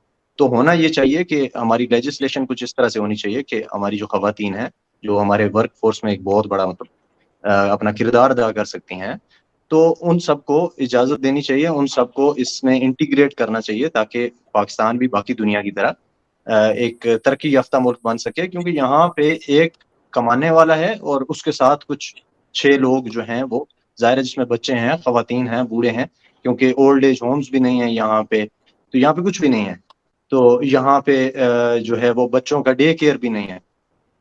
तो उस सब की जिम्मेदारी वो एक फर्द पर आती है जो बेचारा 20-25 हज़ार रुपए कमा रहा है। जो सिर्फ एक इंसान को खुद को मेंटेन करने के लिए 20-25 हज़ार रुपए चाहिए, वो उसमें 6-7 लोगों का गुजारा कर रहा है। और आजकल आप देखते हैं कि 42-42 हज़ार लोगों के बिल आते हैं। तो मेरा ख्याल है बहुत ज्यादा मसले हैं, इसके ऊपर बात करने की तो जरूरत है, लेकिन आई विश कि इसका कुछ हल भी निकल सके। जी, एक हल मैं आपको यहाँ पे बताता हूँ, वो ये है कि पाकिस्तान अगर अपने दरवाज़े खोले पूरी दुनिया भर के लोगों के लिए कि वो टूरिज़्म के लिए पाकिस्तान में आ सकें। गिलगित-बाल्टिस्तान नॉर्दर्न एरिया जिनको है कि आप कहते हैं, वो दुनिया के सबसे खूबसूरत इलाकों में से एक है। आपके यहाँ कल्चरल टूरिज़्म की बहुत बड़ी एक स्पेस है, हेरिटेज आपके पास इतनी ज़्यादा है, तो उसके बावजूद भी क्या वजह है अमारा इफ्तिकार साहिबा कि लोग पाकिस्तान आना नहीं चाहते? और आप पहले तो वो जो है रीज़न्स उनको बताएँ और फिर आप कोई मशवरा भी दें अपनी तरफ से कि कैसे इसको ठीक किया जाए? अच्छा, जैसे रिजवान ने बात की है कि यहाँ पर लैंड रिफॉर्म्स का जो है वो भी मुद्दा है या प्रॉब्लम है, तो उसके लिए तो मैं आपको ये बता दूं कि आप जानते हैं कि बांग्लादेश या आप इंडिया की बात कर लें तो बहुत सारी स्टेट्स तो पाकिस्तान के साथ आई इसलिए थी कि वो जागीरदार, क्योंकि यहाँ पर हमारे कायदे ने उनको इंसेंटिव भी यही दिया था कि हम लैंड रिफॉर्म नहीं करेंगे। तो जब आपका इंसेंटिव ये दिया हुआ वादा कोई एक तो वफा हमने किया है और हमने लैंड रिफॉर्म नहीं की। भुट्टो ने अगर वो लूली लंगड़ी कोशिश भी की तो आप जानते हैं कि कहाँ कहाँ क्या हुआ, वो तो खैर हल ही छोड़ दें। फिर वही पार्लियामेंट में आते हैं, वही बिजनेस करते हैं, क्योंकि देखिए वही एक था चंद जिनके पास कुछ थोड़ी रिसोर्सेज थे, शुगर मिलें बन गई हैं, बाकी कुछ सारे बन इंडस्ट्रियलाइजेशन तो हुई नहीं ना, वो कि चंदे खानदान थे और उसका फिर कहाँ तक वो एक रूट कॉज है और उसको टैकल करना आप देखिए वो तो नामुमकिन है कि अब आप और मैं अगर सोचें कि पाकिस्तान में लैंड रिफॉर्म होंगी, ये तो एक दीवाने का ख्वाब है, तो उसको तो आप भूल जाएं कि पाकिस्तान में कोई लैंड रिफॉर्म होगी। फिर उसके बाद अगर अब आ जाते हैं तो उसके बाद आपने अरविंद मुझे अभी आपने बताया है, ये अभी आप जिक्र कर रहे हैं जिसके बारे में क्या मुझे अभी जहन से निकल गया, दोबारा याद करवाएंगे? हाँ, ये जी, मैं ये कह रहा था कि पाकिस्तान को दुनिया के लिए अपने दरवाजे खोल देने चाहत चाहिए। की बात आई। अब देखिए मैं तो इस पे हंसूं या रोऊं मुझे तो ये नहीं समझ आती। सियाहत के लिए आपको दुनिया को अगर आप वेलकम आप मैं कहती हूँ वेलकम करें, आप रिक्वेस्ट डालें और पूरी दुनिया को खतूत लिखें आपके मुल्क में, फिर भी कोई नहीं आएगा। क्या यहाँ पे उन्होंने गलने सड़ने मरने के लिए आना है, जिंदा जलने के लिए आना है कि आप पे कोई भी तौहीन का फतवा लगा के और आपको जिंदा जला दे? आप सियाहत के लिए उन खूबसूरत इलाकों में आप बाहर की दुनिया की बात करें, हम नहीं जा सकते। जितना वहां पे आप औरत को जलील करते हैं, आप कपल्स को जलील करते हैं, आपकी आपकी आपके कवानीन इतने सख्त हैं, मियाँ बीवी के अलावा कोई निकल नहीं सकता, बहन भाई निकल नहीं सकता। आप जगह जगह पे उनके निकाहनामे चेक करेंगे, आप उनकी रेजिडेंस के आपको आप अलाउ नहीं करेंगे। और बाकी अल्कोहल का बैन है मुसलमानों के लिए, उसकी पूरी दुनिया में तो अब बैन नहीं हो सकता। लोगों को एक आप होता है कि आप दुनिया के लिए कोई चीज आपके आपके कहीं भी वो अलाउ नहीं होगी, आपको फ्रीडम अलाउ नहीं है। आप अगर वहां जा रहे हैं, आपकी खवातीन साथ आई हुई है, वो कैसा लिबास पहन रही है, इसके ऊपर हजार हा किस्म की रिस्ट्रिक्शंस होंगी। तो मुझे सिर्फ ये बता दें कि किसी का दिमाग खराब होगा कि वो दुनिया नॉर्मल में से उठकर इस पागल खाने में आएगा, चाहे जन्नत जैसे खूबसूरत पहाड़ हैं, वादियां हैं, लेकिन उसमें लोग तो आप ही बैठे हैं जो उठाकर डंडे उनके पीछे पड़ जाएंगे, उनको पत्थर मारेंगे कि इस तरह क्यों पहना, ऐसे क्यों बैठे हो, ये क्यों कर रहे हो, ये क्यों खा रहे हो, ये क्यों पी रहे हो। इवन कि not just about alcohol, it's about like आप हलाल खा रहे हैं, ओके ये आपके लिए, आप अब वो लोग जो जो उनकी खुराक भी है, आप मर जाएंगे, आप अलाउ नहीं करेंगे। अब उसके सेहत के लिए तो कुछ नॉर्मेलिटी भी चाहिए ना। सेहत एक बहुत बड़ा, श्रीलंका को देख लें आप, उनकी आप और बहुत सारे कई ममालिक, दुबई देख लें, बहुत सारी दुनिया में लोग सर्वाइव, दुनिया में मुल्क सर्वाइव इसीलिए कर रहे हैं कि वहां पे लोगों के लिए उन्होंने एक ओपन माहौल दिया है। और जबकि हमारे प्राइम मिनिस्टर पिछले कहते भी थे सेहत सेहत सेहत, अब सेहत के लिए आपके पास तबलीगी जमात तो आने से रही, कि आप पूरी दुनिया से सिर्फ उन्हीं को बुलाएं जो आपके हिसाब से पहनते हो, चल बाकी दुनिया के लिए आपने तो माहौल बनाया हुआ नहीं है, तो वो तो आप भूल जाएं। जिस तरह से लैंड रिफॉर्म को भूल जाएं, सेहत को भूल जाएं। पाकिस्तान एक बहुत खूबसूरत मुल्क है, लेकिन आप इसमें घर से बाहर नहीं निकल सकते। सिर्फ यही है कि आप घर के अंदर हैं। और खास तौर पे खवातीन की अगर आगे बात की, तो खवातीन का भी बांग्लादेश में अगर आप देख रहे हैं, या मैंने मिसाल दी, तो दुनिया में उन्होंने एक अच्छा वो कैसे पाकिस्तान में आप जैसे कहते लोग भी तो बसते हैं ना, हम ये घरों में रहते ये हैं, तस्वीर भी हम तो घरों में रहते हैं, दुनिया को दिखाने मैं की बाहर जरूरत नहीं है। जा सकती। मैं नॉर्दर्न एरिया नहीं घूम सकती, मेरा बेटा है, बड़ा है, मेरे छोटे बच्चे, मैं उनके साथ नहीं जा सकती। जब तक मेरा शौहर, मेरा भाई या मेरी पूरी फैमिली साथ नहीं जाएगी, मैं बाहर नहीं जा सकती। राबिया या रिजवान इस चीज को एग्री करेंगी क्या? मुझे नहीं पता कि मर्द हजरात जा सकते हैं, मैं तो वो उनको भी सेफ नहीं समझते, हम सेफ नहीं समझते, मैं नहीं जा सकती। बहुत खूबसूरत और एक अनअफोर्डेबल है, आप अफोर्ड नहीं कर सकते वहां के जो भी आपकी। दूसरी बात यह है कि वो माहौल आपको वो परमिशन ही नहीं देते। अब मैं घर बैठी हूँ, मैं आपसे बात कर रही हूँ, मैंने दुपट्टा जहाँ रखा है, जो मैंने पहना हुआ है, लेकिन मैं ये बाहर नहीं कर सकती। मैं बाहर जाती हूँ, मुझे 10 लोग आकर समझाते हैं कि आपने ये क्या किया हुआ है, आप कहाँ से हैं। तो आप मुझे ऐसे माहौल में आप बता दें कि फिर मैं कहाँ तक जाऊँ। अब आपने ये सारे ये मसाइल हैं अपनी जगह पे, इसके लिए तो आपको ये जो आपने बेसिक आपने तालीम के नाम पर जो जहालत फैलाई हुई है कि आपका काम जिंदगी में सिर्फ दूसरों का जीना हराम करना है, उससे हटकर सियाहत या फिर बाकी थोड़ी नॉर्मेलिटी के लिए तो आपको ये चाहिए होगा ना। अब देखिए ना, दुनिया की कोई भी कंपनी आपके पास कैसे आएगी? फ्रांस के आप जाते हैं, कोई कहीं पे होता है और आप जाकर कहते हैं कि हमने इनको आग लगानी है, इनके सफारत खाने को, आपके हजूम जाता है, सारे ज़ॉम्बीज़ जाते हैं, कभी किसी सफारत खाने को आग लगा रहे हैं, यहाँ पर कभी केएफसी को आग लगा रहे हैं, कभी आपकी किसी बिज़नेस, अब वो यहाँ पर आकर ऑफिस खोलेंगे, क्या उनका दिमाग खराब है कि यहाँ पर आके जी गूगल ने ऑफिस खोल लिया और एहतजाज हुए और मौलवी गए हैं और उन्हें उठाकर आग लगा दी कि इन्होंने जी तौहीन की है इनके किसी मुल्क के किसी एक रेजिडेंट जो रखता है आदमी या औरत, तो उसके बदले में हम इनका ऑफिस जला रहे हैं। आईटी, गूगल, एप्पल, बाकी प्रोडक्शन के कोई भी दुनिया का कोई नाम आप एक ले लें, क्या उनका इतना, क्या आप ये जान, आप क्या उनको क्या बीमारी है कि वो यहाँ आकर दफ्तर खोलें, आपके जवानों को नौकरियां दें, और उसके बाद जब आपका दिल करे आप ज़ॉम्बीज़ को बाहर निकाले, एक इशारा करें 2000 रुपया देकर और वो डंडे उठाकर आपके सब कुछ जायदादें जागीरें वो जो भी आपने ऑफिस वो जलाने पे आ जाए। तो वो तो आप खैर उसके लिए बेसिक ये है, हल बहुत सारे हैं अरविंद, लेकिन उसके लिए बेसिक आपकी स्टेट को सोचना होगा कि आप थोड़ा सा सेकुलर वे में लेकर चले इस अवाम को, इसकी तालीम को, जहाँ की यूनिवर्सिटीज में आपके पास सिर्फ एक प्रॉब्लम हो कि कोई लड़का लड़की के साथ तो नहीं बैठा, किसी लड़की ने टाइट जीन्स तो नहीं पहनी हुई, तो उस यूनिवर्सिटीज में से जो दिमाग निकलेंगे पढ़ के, तो आप उनका खुद ही अंदाजा कर लें वो कितने कंपेटिबल होंगे। अब आ जाते हैं हल की तरफ। तो हल जो है, एक तो सेकुलर करें इसको, इस स्टेट को थोड़ा बहुत इसको नॉर्मलाइज करें कि आप इतना ज्यादा एबनॉर्मेलिटी, या तो जी आप उसकी तरह अरब कंट्रीज की तरह आपके तेल के कुएं निकल रहे हो तो आप घर पे बिठाएं औरतों को और आप उनको ऐश करवाएं, 4-4 शादियां करें, और आप चाहे 4 नहीं 10-10 करें, कोई मसला नहीं। लेकिन अगर आप एक गरीब मुल्क हैं और आपके ख्वाब हैं जी वो सारे अरब वाले, तो अब आप उसको कहाँ पूरा कर सकते हैं कि औरतों को भी घर बिठाना है, बेटी की रोटी भी हमने नहीं खानी, शादियां भी हमने 4-4 करनी है। रिसेंट अभी हमारी तरक्की हुई है कि आपने 4 शादियां करनी, ना पूछने की जरूरत नहीं है, क्योंकि कुछ साल पहले एक और ड्रामा कर देते कि आपने पूछना है। अब नहीं पूछना नहीं है आपने बस शादियां करनी है। हमारे मुल्ला आकर बता रहे होते हैं कि आपने कितनी शादियां करनी है और इसमें कितनी बरकत है, और उन औरतों को आपने घर बैठ के खिलाना है। अब आप मुझे ये बताएं, ख्वाब हमारे हैं अरब वाले, औकात है हमारी टके की नहीं, उसके बाद फिर आप कहते औरतों को, आप आपकी 50% से ज्यादा औरतें हैं, तो आप बिठाएं घर, आप करें हराम उनका खाना अपने ऊपर, करें आप 4-4 शादियां और आप जिंदगी गुजारें जिस तरह आप कह रहे हैं ना। जैसे रिजवान ने बात की, अब यकीन माने कभी कभी मुझे यहाँ के जो दिन रात मर्द बहुत जलील हो रहे हैं, मेहनत मजदूरी करके 30-30 हजार कमा कर जाते हैं, तरस आता है उनपे। लेकिन जब मैं उनकी जब सोच सुनती हूँ, जब उनका गटर दिमाग देखती हूँ, जैसे ये कमेंट्स में, मैं कहती हूँ ये इसी लायक है। इनके ख्वाब हैं वही अरब वाले के, इनका इंतजार करें कि इनका तेल निकले, इनके सोने निकले नायाब, ये घर पे औरतों को बिठाएं और ये वो रॉयल्टी इंजॉय कर सकें कि हम बादशाह सलामत है, हमारी 4-4 बांदियां और हम लोग ऐश कर सकें। अगर आप नहीं करना चाहते, इससे आगे आते हो, तो आपके करीब मुल्क है चाइना।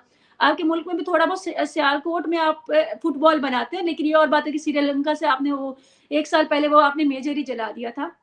चाइना में भी यही हुआ है कि चाइना का आदमी जो है उसको इन्होंने तौहीन के लिए, चाइना का आदमी उसको इन्होंने तौहीन के लिए पकड़ लिया, उसकी अल्लाह अल्लाह करके जान बचाई, और यहाँ पे काम इंजीनियरिंग का कर रहे थे। आप अगर चाहते हैं कि किसी से आप कोई थोड़ा बहुत सीखें, तो आप चाइना में चले जाएं, आप घरों में स्किल्स दें, आप छोटे छोटे कारखाने लगाएं, आप अपने एक्सपोर्ट्स को छोड़ दें, आप अपनी ज़रूरियात जो हैं, आपकी ज़रूरियात ज़िंदगी, जो भी बाजार में आपको हर चीज़ नज़र आ रही है, कोई भी ये एक बॉटल पी रही हूँ मैं, ये एक पेंसिल मैंने पकड़ी हुई, ये कॉपी है, ये सब चाइना की है। आप कोशिश करें कि आप ये स्किल जो है थोड़े छोटे छोटे कर्जे दें, या फिर ये मोटिवेशन दें, या फिर उनको ये स्किल्स दें कि वो ये चीजें घर पे आप छोटे छोटे, अभी कारखाने लगाना मतलब नहीं कि आप करोड़ों लगाएं या फिर वही लैंडलॉर्ड लगाएंगे। आप ये स्किल्स सिखाएं, औरतें अगर बाकी भी जगहों पे ये मर्द काम करें, वो ये काम करें, चाइना में भी वो ये काम करें। वो ये नहीं कह रहे कि दफ्तर बना हुआ है, अब बोतल ये बनाकर मेरे नौकर लाएंगे और मैं इसको ऐसे ठप्पा लगा के मैं आगे, ऐसे नहीं है।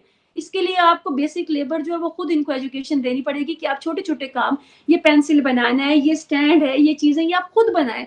और इस तरह की आप इस पे आ जाएं, अगर आपने अपनी गैरत भी सलामत रखनी है, या बेटी का भी नहीं खाना, और आपके अगर तेल के कुएं भी अभी नहीं निकले, सोना भी दरियाफ्त नहीं हुआ, तो थोड़ा नॉर्मेलिटी की तरफ आ जाए, थोड़े सेकुलर हो जाए, दूसरों को बर्दाश्त करें, और थोड़ा बहुत सियाहत की तरफ आ जाए या स्किल की तरफ आ जाए।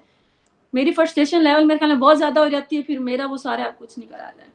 जी, मेरे ख्याल से आपकी कही गई किसी भी बात से कोई भी शख्स इख्तलाफ नहीं कर सकता।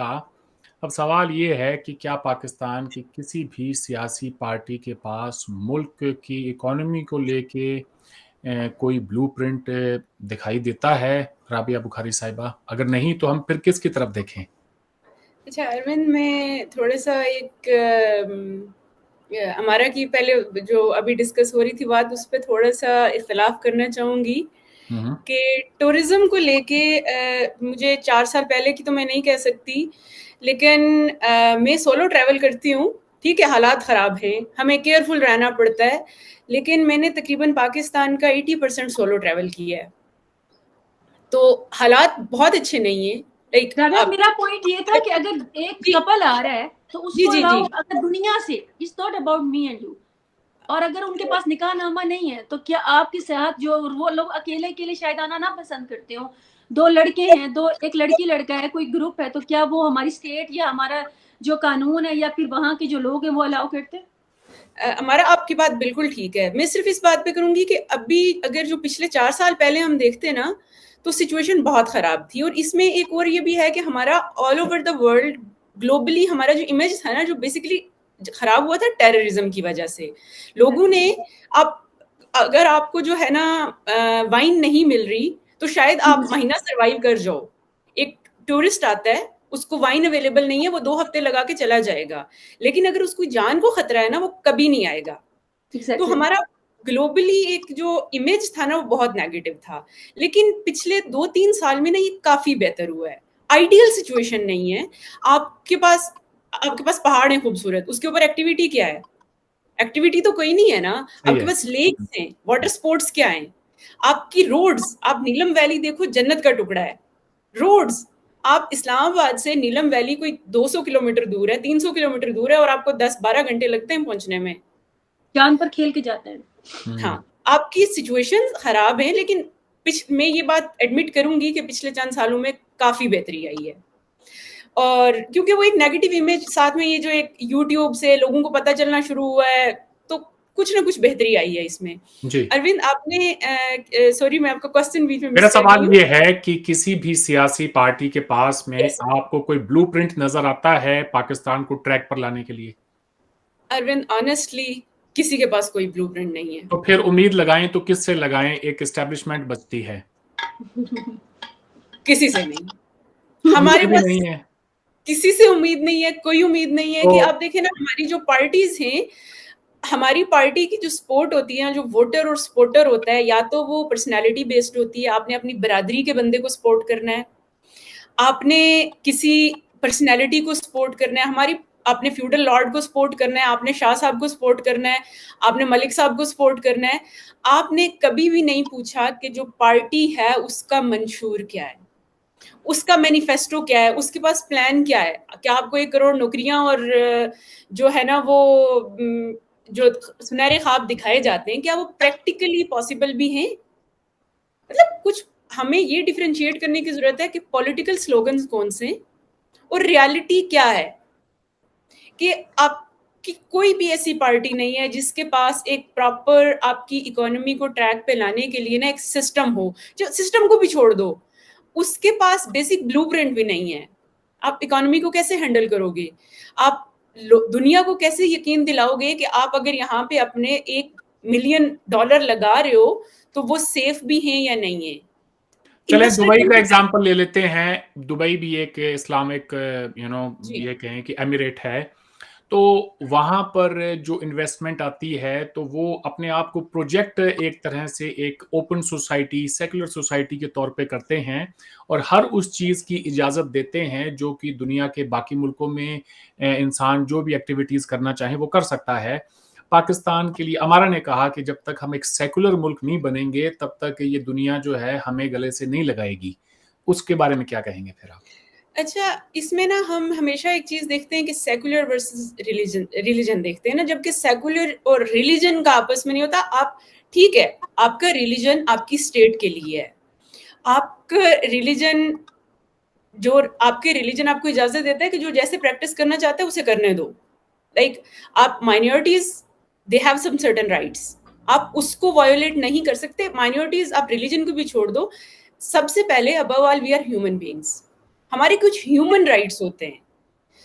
आपका एक मौलवी है ना जो चैंपियन समझे जाते हैं आपके मजहब के, वो भी अगर आपकी बात से इख्तलाफ करेगा ना, पहले आप उसे गाली दोगे, जब आप फिर भी इख्तलाफ करेगा, आपका अलंबरदार था आपके मजहब का, आपकी उसके साथ नहीं बनी, आप इख्तलाफ आया, आपसे इख्तलाफ राय बर्दाश्त नहीं हुआ, आपने उसको मार देना पकड़ के।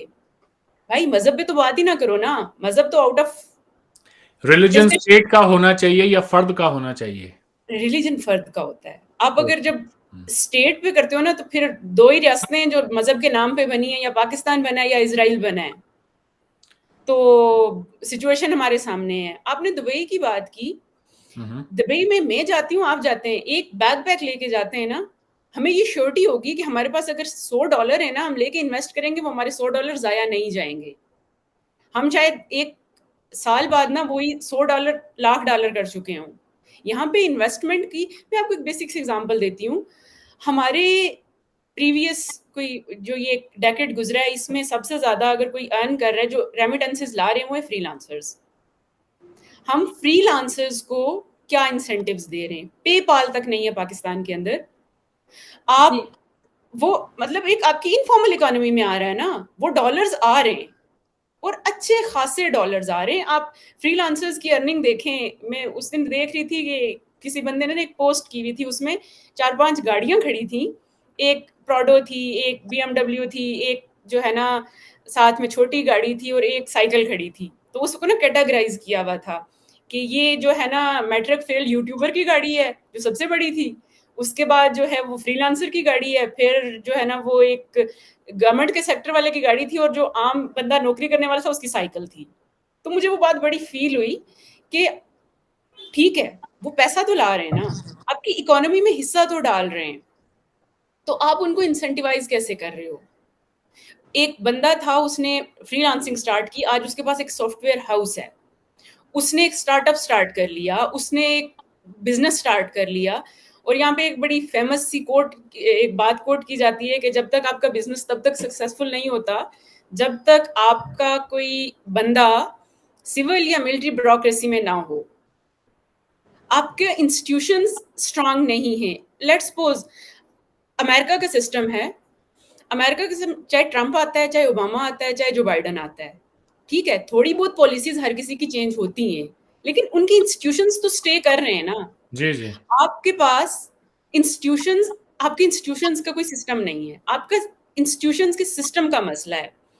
आपने हमारा बात करी थी खवातीन की कि उनकी पहले रिजवान ने बात की थी कि खवातीन की कमाई नहीं, यार खवातीन की कमाई ना खाओ, उनको अपने काबिल, वो इस काबिल होंगे वो खुद कमा के खा सके। आपको बेटी की कमाई खाने का कोई नहीं कह रहा, क्या गैरत बेटी इजाजत कमा सकती है। और हम देखें हमारी में पिछले हफ्ते में एक न्यूज पढ़ रही थी कि हमारी जो वाहिद एक ऐसा अदारा है वो है हमारी ऐसी फील्ड है जो मेडिकल की फील्ड है, उसमें पहली दफा कहा जा रहा था कि लड़कों के लिए ना कोटा रखो स्पेशल, कि लड़कियां मेडिकल की फील्ड में ज्यादा आ रही हैं। अब अगर 60 to 70% लड़कियां ज्यादा आ रही हैं तो उनमें से आपकी जो लेबर फोर्स है वो कितनी ज्वाइन कर रही हैं? कर क्या भी वो रही हैं, तो ज्यादातर फिजिशियंस जो हैं वो अपनी स्टडीज मुकम्मल होने के बाद में बाहर चली जाती हैं, उनको वहां ज्यादा बाहर अच्छी भी चली अपॉर्चुनिटी जाती है। हैं, लेकिन वो शादियां करके घर भी बैठ जाती हैं। ये भी है। मतलब आपकी गवर्नमेंट आप एक सेल्फ फाइनेंस पे पढ़ते हो तो आपकी जो है ना वो 70-80 लाख रुपए लगाते हो, वो 70-80 लाख रुपए आपको गवर्नमेंट दे रही है, वो इंसेंटिव दे रही है, लेकिन आप वो 70 लाख रुपए लेके डिग्री लेके गोल रोटी बना के अपने घर में दे रहे हो। आपने इसलिए डिग्री इसलिए तो नहीं ली, आपकी मेडिकल की डिग्री है, तो आप लेबर फोर्स में कितना हिस्सा दे रहे हो। और जहां तक बात ये है कि फिर इसको ना, हमारे पास कोई सेटअप नहीं है, हमारी सिस्टम नहीं है कि जो इन तमाम फ्लॉज को ना, किसी भी पॉलिटिकल पार्टी ने कभी ये नहीं कहा कि हमारी जो एक टेक्निकल स्किल्स हैं जिन लोगों के पास, जो एक तबका है स्पेसिफिक जिसके पास टेक्निकल एक्सपर्टीज हैं, उनको कहाँ पे ले जाके एडजस्ट करना है। चलें, डिग्री अब ले बात लिए। ये जी जी। अब आपने कहा कि जी किसी भी सियासी पार्टी के पास में ब्लूप्रिंट नहीं है, बल्कि किसी के पास नहीं है, तो फिर अल्लामा इकबाल के उस शेर का क्या हुआ जिसमें वो कहते हैं खास है तरकीब में कौम रसूल हाशमी। तो भाई ये कौम के पास में कोई उम्मीद नजर आती है आपको रिजवान भाई? उम्मीद लगाएं तो लगाएं किससे फिर? तो जी क्या जी। क्या खासियत है इस कौम रसूल हाशमी में कि ये अपने मसले मसाइल हल कर दे? इकबाल साहब तो फरमा गए हैं कि खासियत तो है जी। जी ऐसे ही है। मैं तो जी पुर उम्मीद हूँ, जरूर हूँ। लेकिन फिल वक्त हमें, मेरा ख्याल है, कुछ अच्छाई होते नजर नहीं आती, लेकिन हमें होपफुल रहना चाहिए। शायद 10 साल बाद, 15 साल बाद हमें जो क्या है। वो एक आपको उम्मीद की किरण है जो कि दिखाई देती है? अमारा ने हम्म कहा कि जी रियासत को सेकुलर होना चाहिए। हम्म इसी बात की वजाहत जो है वो राबिया जी ने भी की है। इन्होंने बात की माइनॉरिटी के राइट्स की। मैं ये कहता हूँ कि माइनॉरिटी को तुम्हारे राइट्स नहीं चाहिए, माइनॉरिटी को इक्वल फुटिंग पे आप रखें। आप राइट्स हम्म देने वाले होते हैं तो आप बड़े हो जाते हैं और कोई छोटा हो जाता है, ऐसे तो बात नहीं है। तो ये पूरी दुनिया जो है यहाँ पे इक्वालिटी की बात होती है। Nobody is interested in minority rights. मैं न्यूजीलैंड हम्म। में हूँ, किसी ने मुझे कोई माइनॉरिटी राइट्स नहीं दिए हैं। I am an equal citizen. Similarly हाँ जी, बात इक्वालिटी की भी हो। जी साहब। जी तो पहले तो इन्वेस्टमेंट की बात मैं थोड़ा सा एक पॉइंट देना चाहता हूँ। सुबह ही मतलब मैं देख रहा था एक न्यूज़ के, दुबई की जो यूएई की जो गवर्नमेंट है, उसने कुछ फिगर जो है वो रिलीज किए हैं पिछले 6 महीने के, मेरा ख्याल है। तो उसमें सबसे ज्यादा जो इन्वेस्टमेंट करने वाले लोग हैं वो पहले दो तो नहीं, तीसरे नंबर पे पाकिस्तानी आ रहे हैं जी। उसमें तीसरे नंबर पे हमारे पाकिस्तान का इन्वेस्टर जो है वो यूएई में इन्वेस्ट कर रहे हैं। मतलब पैसा है ठीक ठाक लोगों के पास, बट भरोसा। किस तरह से यूज करते हैं आपस में ही जो है उसकी जो है ना, तो वो जो ट्रिकल डाउन इफेक्ट है कैपिटलिज्म का, वो भी यहाँ पे फेल हो चुका है। सब कुछ यहाँ पे जो है वो बड़ी जो है पीछे चला गया हुआ है। तो आपने फिर पॉलिटिकल पार्टीज की बात की कि जी जो है किसी से उम्मीद है या नहीं। राबिया ने तो बिल्कुल कह दिया कि किसी से उम्मीद नहीं है। ऑब्वियसली अभी मायूसी का दौर है, और इससे पहले भी जो है तो कोई ज्यादा हमें बेहतरी या अच्छाई किसी पॉलिटिकल पार्टी की तरफ से, या अगर किसी डिक्टेटर का दौर रहा है या कोई इस्टेब्लिशमेंट का दौर रहा है, तो उसमें भी हमें कुछ देखने को नहीं मिली है। तो थोड़ा सा मैं समझता हूँ कि हिस्टोरिकली मैं बताना चाहूंगा कि इन मसाइल की, जो पॉलिटिकल हमारे मसाइल हैं, उनकी जड़ कहाँ पे लाई करती है, और वहीं पे जो है ये जो मजहबी इंतहा पसंदी वाला जो सवाल है, उसको भी मैं बीच में ही एड्रेस करूंगा, और जो सेकुलरिज्म के ऊपर बात है उसको भी कोशिश करूंगा कि वो अभी एड्रेस हो जाएगी। हमारी जो इस्टेब्लिशमेंट है, जो हमारे मुक्तदर हल्के जिसको हम कहते हैं, 1950-60 की दिहाई में हमने अमेरिका वाला कैंप ज्वाइन कर लिया, वेस्टर्न कैंप हमने ज्वाइन कर लिया। वो कैंप ज्वाइन करने के बाद हमने जो भी कोई लेफ्ट की जमातें थी, कोई प्रोग्रेसिव जमातें थी, उनको हमने दबाना शुरू कर दिया। और वो जो लेफ्ट की जमातें थी, उनमें जो सबसे ज्यादा एक ऐसी जमात थी जिसकी रिप्रेजेंटेशन वेस्ट पाकिस्तान में भी थी और ईस्ट पाकिस्तान में थी, that was nap, national Awami party. उसके सिवा भुट्टो साहब की पीपल्स पार्टी, वो सिर्फ यहाँ तक की जमात थी, अवामी लीग वहां तक की जमात थी। नैप एक ऐसी जमात थी गो के फिर उसके बाद उसमें फूट डर गई। अब उसके बाद भुट्टो साहब ने उसको बैन किया, फिर जिया साहब ने आके तो जो एक वो मजहबी लॉज उन्होंने बनाए, और उन्होंने तो काफी ज्यादा जो है मसले मसाइल बढ़ा दिए। लेकिन जो प्रोग्रेसिव जमातें थी, जो लेफ्ट विंग की जमातें थी, उनको बिल्कुल ही बिठा दिया गया या बैन कर दिया गया। फिर वो जो डेमोक्रेटिक एक तरीका कार थे स्टूडेंट्स के हवाले से, स्टूडेंट यूनियंस 1984 में 1984 में बैन कर दी, ठीक है जी। तो उसके बाद फिर जमीयत जो है, जो जमात इस्लामी का स्टूडेंट विंग है, उसको तमाम यूनिवर्सिटियों में, तमाम डिग्री कॉलेजों में उसको मुतारिफ करवाया गया। गो के स्टूडेंट यूनियन पॉलिटिकल पार्टियां बैन थी, लेकिन वो हुकूमती सरपरस्ती के अंदर तमाम तालीमी इदारों में आज मौजूद हैं, माँ सिवाय मेरी मादरे इल्मी कायदे आज़म यूनिवर्सिटी के, राबिया की भी मादरे इल्मी कायदे आज़म यूनिवर्सिटी ही है। तो हमें इस चीज़ पर फख्र है कि हम लोग अभी तक उस चीज़ से पाक हैं, और वहाँ पे एक तालीम और तदरीस का एक अच्छा जो सिलसिला है वो जारी उसारी है। वो कि अभी रिसेंटली जो है वो उसको खराब करने की कोशिशें भी की जा रही हैं। शायद तो यही वजह मेरा, है कि आपके यहाँ पे होली मनाई जाती है, वरना और किसी यूनिवर्सिटी में नहीं मनाई जाती। जी जी बिल्कुल, हमारे जो स्टूडेंट हैं, वो हमारे जो हिंदू स्टूडेंट्स हैं, उनके साथ मिलके होली भी मनाते हैं। और सबसे मजे की बात मैं ये बताऊं कि हमारे जो वो हिंदू भाई हैं, जो हिंदू स्टूडेंट्स यहाँ पे हमारे साथ पढ़ते हैं, वो हमारे साथ मिलके रमजान के रोजे भी रखते हैं जी।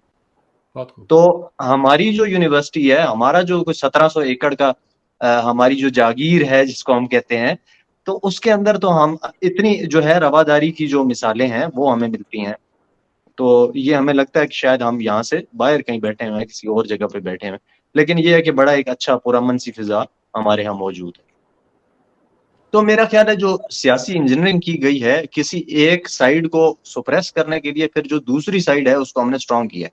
तो लेफ्ट को हमने सुप्रेस करने के लिए तो अपना राइट विंग जो है उसको हम स्ट्रॉन्ग करते आए हैं, और उसके बाद 6-7 साल के बाद हम जो है उसको इस्तेमाल करके तो उनको भी बाय बाय कर देते हैं, उनको हम खुदा हाफिज कर देते हैं। और फिर वही लोग जो है वो जो है हमारे मुल्क के अंदर इंतशार फैलाने आ जाते हैं, वही लोग दहशतगर्दी करने आ जाते हैं। तो रेफरेंस के लिए जो एक सिपह साहबा नाम की जमात हुआ करती थी, उसको कलअदम, फिर उसके बाद जो तहरीक तालिबान, मतलब जो मुजाहिदीन थे, ठीक है, फिर उसके बाद मतलब ये है कि जाहिर है इतने स्ट्रांग हो जाते हैं कि फिर ये इस्टेब्लिशमेंट के लिए भी खतरा बन जाते हैं, और जो बाकी रियासती इदारे हैं, रियासत का जो आइन है, उसको ये सबोताज जो है वो करने की कोशिश करते हैं। तो मेरा ख्याल ये है कि ये जो पॉलिटिकल इंजीनियरिंग का जो एक फिनोमेना है उसको बंद होना चाहिए अब, बहुत खूब। ठीक है। वो या लेट से अगर इमरान खान अगर ना हटते अभी, तो वो अपनी मौत शायद खुद ही मर जाते 5 साल के बाद। तो क्या होता, ये तारीख के अंदर 5 साल को बहुत बड़ी अहमियत नहीं रखते हैं मेरा ख्याल है। तारीख तो जो है वो दिहाइयां और सदियां उसके अंदर जो है ना वो, तो अगर हमें भी तरक्की करनी है तो ये छोटे छोटे टाइम के लिए 2 साल 4 साल का देख के, तो उसमें हमें कोई सियासी इंजीनियरिंग या कोई बाहर से मुदाखलत नहीं करनी चाहिए। एक सियासी जो अमल है उसको चलने देना चाहिए। अभी आप कह रहे थे कि जी आपको किसी पार्टी से उम्मीद है या कोई, तो मेन स्ट्रीम जो पॉलिटिकल हमारी पार्टियां हैं उनसे तो ऑब्वियसली कोई उम्मीद नहीं। अब लेकिन यहीं पे इसी मुल्क के अंदर डॉक्टर अब्दुल मालिक बलोच जैसे लोग भी मौजूद हैं। उन्होंने 2013, 14, 15 में वजीर आला बलोचिस्तान वो रहे। तालीम के लिए उन्होंने बहुत अच्छा काम किया है, वहाँ पे अस्पताल बनाए हैं, नेशनल पार्टी उनकी जमात है। तो ये है कि एक जो तालीम दोस्त जो पॉलिसीज हैं, तो उन्हीं पॉलिसीज का आज नतीजा ये निकलता है कि आज जो बलूचिस्तान का नौजवान है वो पढ़ाई में, मतलब उसको पढ़ाई का बहुत ज्यादा शौक हो चुका हुआ है। ठीक है जी। मतलब पिछले दिनों ही क्वेटा के अंदर एक जो है वो कोई किताबों का मेला टाइप लगा था, तो उसकी कोई रिकॉर्ड सेल हुई थी। यानी लाहौर कराची मेट्रोपॉलिटन में उतनी सेल नहीं हो सकती जितनी एक पसमानदा जो हमारा सूबा है बलूचिस्तान, उसमें उतनी ज्यादा सेल होती है। तो ये है कि यहीं पे ऐसे लोग भी मौजूद हैं, लेकिन ये लोग जो हैं ये आम लोगों की पार्टियां हैं इनकी। ऑब्वियसली इनको जो है वो पार्लिमान तक रसाई बड़ी ही मुश्किल से मिलेगी, अगर मिलेगी तो। लेकिन ये है कि उम्मीद की एक किरण अगर कहीं से आ रही है तो मुझे लग रहा है वो डॉक्टर मारिक बलोच जैसे लोगों की तरफ से आ रही है, या जो प्रोग्रेसिव माइंड रखने वाले लोग हैं उनकी तरफ से आ रही है। ना कि वो लोग कि जिनको पहले जो है वो स्ट्रॉन्ग किया जाए और उनको जो है वो कंधों पर बिठा के तो ईवानों में लाया जाए, या उनको, तो इस तरह के लोगों से हमें कोई उम्मीद नहीं है, क्योंकि यही लोग फिर बाद में आगे जाके तो जो है वो गलत फैसले करते हैं, और वो वही वाले फैसले हैं जो 70 साल से चलते हैं। तो रिजवान साहब, लेफ्ट की आपने सियासत की बात की है, उनके ऊपर जो पाबंदी है वो भी आपने एक बहुत बड़ा मुद्दा है जिसकी निशानदेही की। क्या यही वजह है कि लोगों में सियासी शऊर की कमी है, खासतौर से नौजवान तबके में, जब सबको एक फेयर, आप ये कहें कि आप पूरा चांस देंगे कि वो पॉलिटिक्स में आएं, अपना प्रोग्राम आवाम के सामने रखें और फिर आवाम को चूज करने दें, वो जिस किसी के भी साथ जाते हैं, फिर उससे सियासी शऊर भी आएगा। क्या कहेंगे जल्दी क्विकली इसके ऊपर बता दें थोड़ा। जी जी, बिल्कुल ऐसे ही है। जो अब अगर प्रोग्रेसिव सियासत की मैं बात कर रहा हूँ, और इस टाइम अगर मैं उसकी तरवीज कर रहा हूँ, तो देखिए कि प्रोग्रेसिव जो जमातें हैं उन्होंने ही इस मुल्क के अंदर स्टडी सर्कल्स का एक जो रवाज था उसको चलाया हुआ था। अभी भी चंद एक लोग जो हैं वो अपनी तय कोशिश कर रहे हैं, गो के उनको डराया जाता है, धमकाया जाता है, लेकिन वो कोई 8-10 लोगों को ला के तो बिठाया होता है 22 करोड़ 26 करोड़ की आबादी वाले मुल्क में। उनकी तरफ से हम उनकी नीयत के ऊपर कोई शक नहीं करते हैं। हम कहते हैं कि यार वो बहुत अजीम काम कर रहे हैं, हमारे नौजवानों को वो सियासी बसीरत दे रहे हैं, सियासी जो फॉरसाइटेडनेस है वो दे रहे हैं, और सियासी शऊर दे रहे हैं। लेकिन क्या वो 10 लोग ही जो है वो मुआशरे के अंदर क्या किरदार अदा कर सकेंगे? वो तो एक आटे में नमक के बराबर है। तो ये है कि जो इस तरह की जो रिवायात थी जो 80s से पहले, स्पेशली 80s से पहले, फिर 90s में भी कुछ टाइम बेनजीर के दौर में भी रही, तो वो वाली जो रवायात है हमारी, हमें उनको बरकरार रखना चाहिए, ना कि ये कि उनके ऊपर पाबंदी लगानी चाहिए। और वही जो स्टेट का नैरेटिव है, वही जो एक नैरेटिव है कि आपने कह दिया कि ये होता है, ऐसे होता है, दिन जो होता है वो काला होता है और रात जो होती है वो जो उसमें रोशनी होती है। तो इस तरह करने से मेरा ख्याल है कुछ फायदा नहीं होगा, क्योंकि ये है कि फिर आप अपनी आवाम को एक अंधा रख रहे हैं ना। तो मेरा ख्याल है इस तरह की जो पाबंदियां हैं उनको हटना चाहिए, स्टडी सर्कल्स होने चाहिए, नौजवानों को जो है इसके अंदर इंटीग्रेट करना चाहिए, और ये बड़ा अच्छा तरीका है अपनी फ्रस्ट्रेशन को निकालने का। लेट से कि आप घरों के अंदर बैठ के बजाय इसके कि वो जो है मेंटल डिसऑर्डर्स और महंगाई का सोच सोच के परेशान, तो एटलीस्ट आप डिस्कशंस में जाएं, लोगों को सुने, अपनी बात रखें। तो ये बड़ा अच्छा एक तरीकाकार होता है कि अपने दिल का भड़ास भी निकाल लेते हैं, और जो आपकी फ्रस्ट्रेशन है वो भी किसी हद तक कम भी होती है। जी, बिल्कुल आप ठीक कह रहे हैं, मैं आपकी बातों से 100% मुत्तफ़िक हूँ। आप क्या कहेंगी रिज़वान साहब की बात को अमारा कैसे देखती हैं? कितना मुश्किल है ये जो 30 साल के अंदर नौजवान जो पाकिस्तान का तबका है उसके ज़हन-साज़ी जो हुई है, उनके लिए अनलर्न करना कितना मुश्किल होगा ये? जैसे रिजवान ने बात की है कि लेफ्ट की पार्टीज़ को सपोर्ट नहीं किया जाता, उनको सप्रेस्ड किया जाता है और राइट विंग को जो है वो सामने लाया जाता है। उसकी तो एक बड़ी आम सी रीज़न है कि जब आपकी स्टेट ने 76 साल से जहाद का ठेका लिया हुआ है और आपने अफ़गानिस्तान में जब आपने सारा क्रेडिट खुद लेना है, कभी आपने सोवियत यूनियन के खिलाफ लड़ना है, तो कभी आपने तालिबान के खिलाफ लड़ना है और आपने डॉलर्स लेने हैं, तो फिर आपको उस ऐसे माहौल में जब आपकी इकोनॉमी जो है, जो आपकी जो स्टेट है, वो उसका बिजनेस ये है कि आपने फ़िरका वारियत और रिलीजन के नाम पर आपने अपनी स्टेट को फाइनेंस करना है। तो ऐसे में जो लेफ्ट विंग की पार्टीज़ हैं उनका तो बनता भी नहीं है ना कि वो कहीं भी वो सर्वाइव करेंगी। और उसके बाद अगर आप देखें तो पाकिस्तान में किसी भी पॉलिटिकल पार्टी का आपने पूछा, तो कोई भी पॉलिटिकल पार्टी जो है मैं नहीं समझती कि जुर्रत कर सकती है, क्योंकि जैसे ही वो ये काम करेंगे, थोड़ा बहुत उसको लेफ्ट विंग की तरफ लेकर जाएंगे, सबसे पहले उनको प्रोपोगेट किया जाएगा कि ये मुल्क दुश्मन है, ये इस्लाम दुश्मन है। और ये प्रोपोगेट जो किया जाता है ये उन मुल्लाओं, उन एजुकेशनल इंस्टीट्यूट्स और उन लोगों की तरफ से किया जाता है जो स्टेट की तरफ से फंडेड होते हैं। तो कोई भी मेन स्ट्रीम, जैसे पीपल्स पार्टी है वो एक लिबरल सो कॉल्ड, जबकि भुट्टो के दौर में जो जो काम हुए वो किसी भी, मैं कहती हूँ डिक्टेटर, वो जिया के दौर में भी नहीं होंगे। तो लेकिन उसके बावजूद मैं कहती हूँ जो उन्होंने आने वाले वक्त में जिसने भी कोशिश की थोड़ा बहुत लेफ्ट विंग की तरफ, थोड़ा बहुत उनको जुगा, उनको इस बुरी तरह से उनको अपना फ्यूचर नजर आया, जो 2 साल के लिए भी आते हैं उनको वो 2 साल भी जो है, आप देखें इमरान खान की स्पीचेस सुन लें आप, सेकुलर स्पीचेस और पता नहीं क्या क्या वो फरमाते थे, लेकिन जब वो आए हैं उनका सिवाय वो सियासत में मजहब के इस्तेमाल के उनको वो नहीं लाया जा सकता था, क्योंकि आपने एक माहौल ऐसा बनाया हुआ है जिसमें सिर्फ अब वही लोग सरवाइव कर सकते हैं जो नफरत की बात करें, मुनाफरत की बात करें, जो रिलीजियस एक्सट्रीमिज्म की बात करें। जो लेफ्ट विंग वाले उनको इतना सप्रेस्ड कर दिया गया है कि मेन मुद्दा क्या होता है, हमारे जो पॉलिटिकल पार्टी, अव्वल तो आपकी जमहूरियत है नहीं, डेमोक्रेसी जो है वो आपके नाम ही नहीं, अगर आप चलने दें सिस्टम तो शायद कहीं उम्मीद बन पड़े कि वो जो बार बार एक सिस्टम से निकले तो हमें भी शऊर आ जाए कि हमने वोट किसको देना है, और उनको भी शऊर आ जाए कि शायद हमने इनका कोई काम करना है, 5 साल बाद दोबारा हमने वोट लेना है। लेकिन वो तो सिस्टम नहीं चल रहा।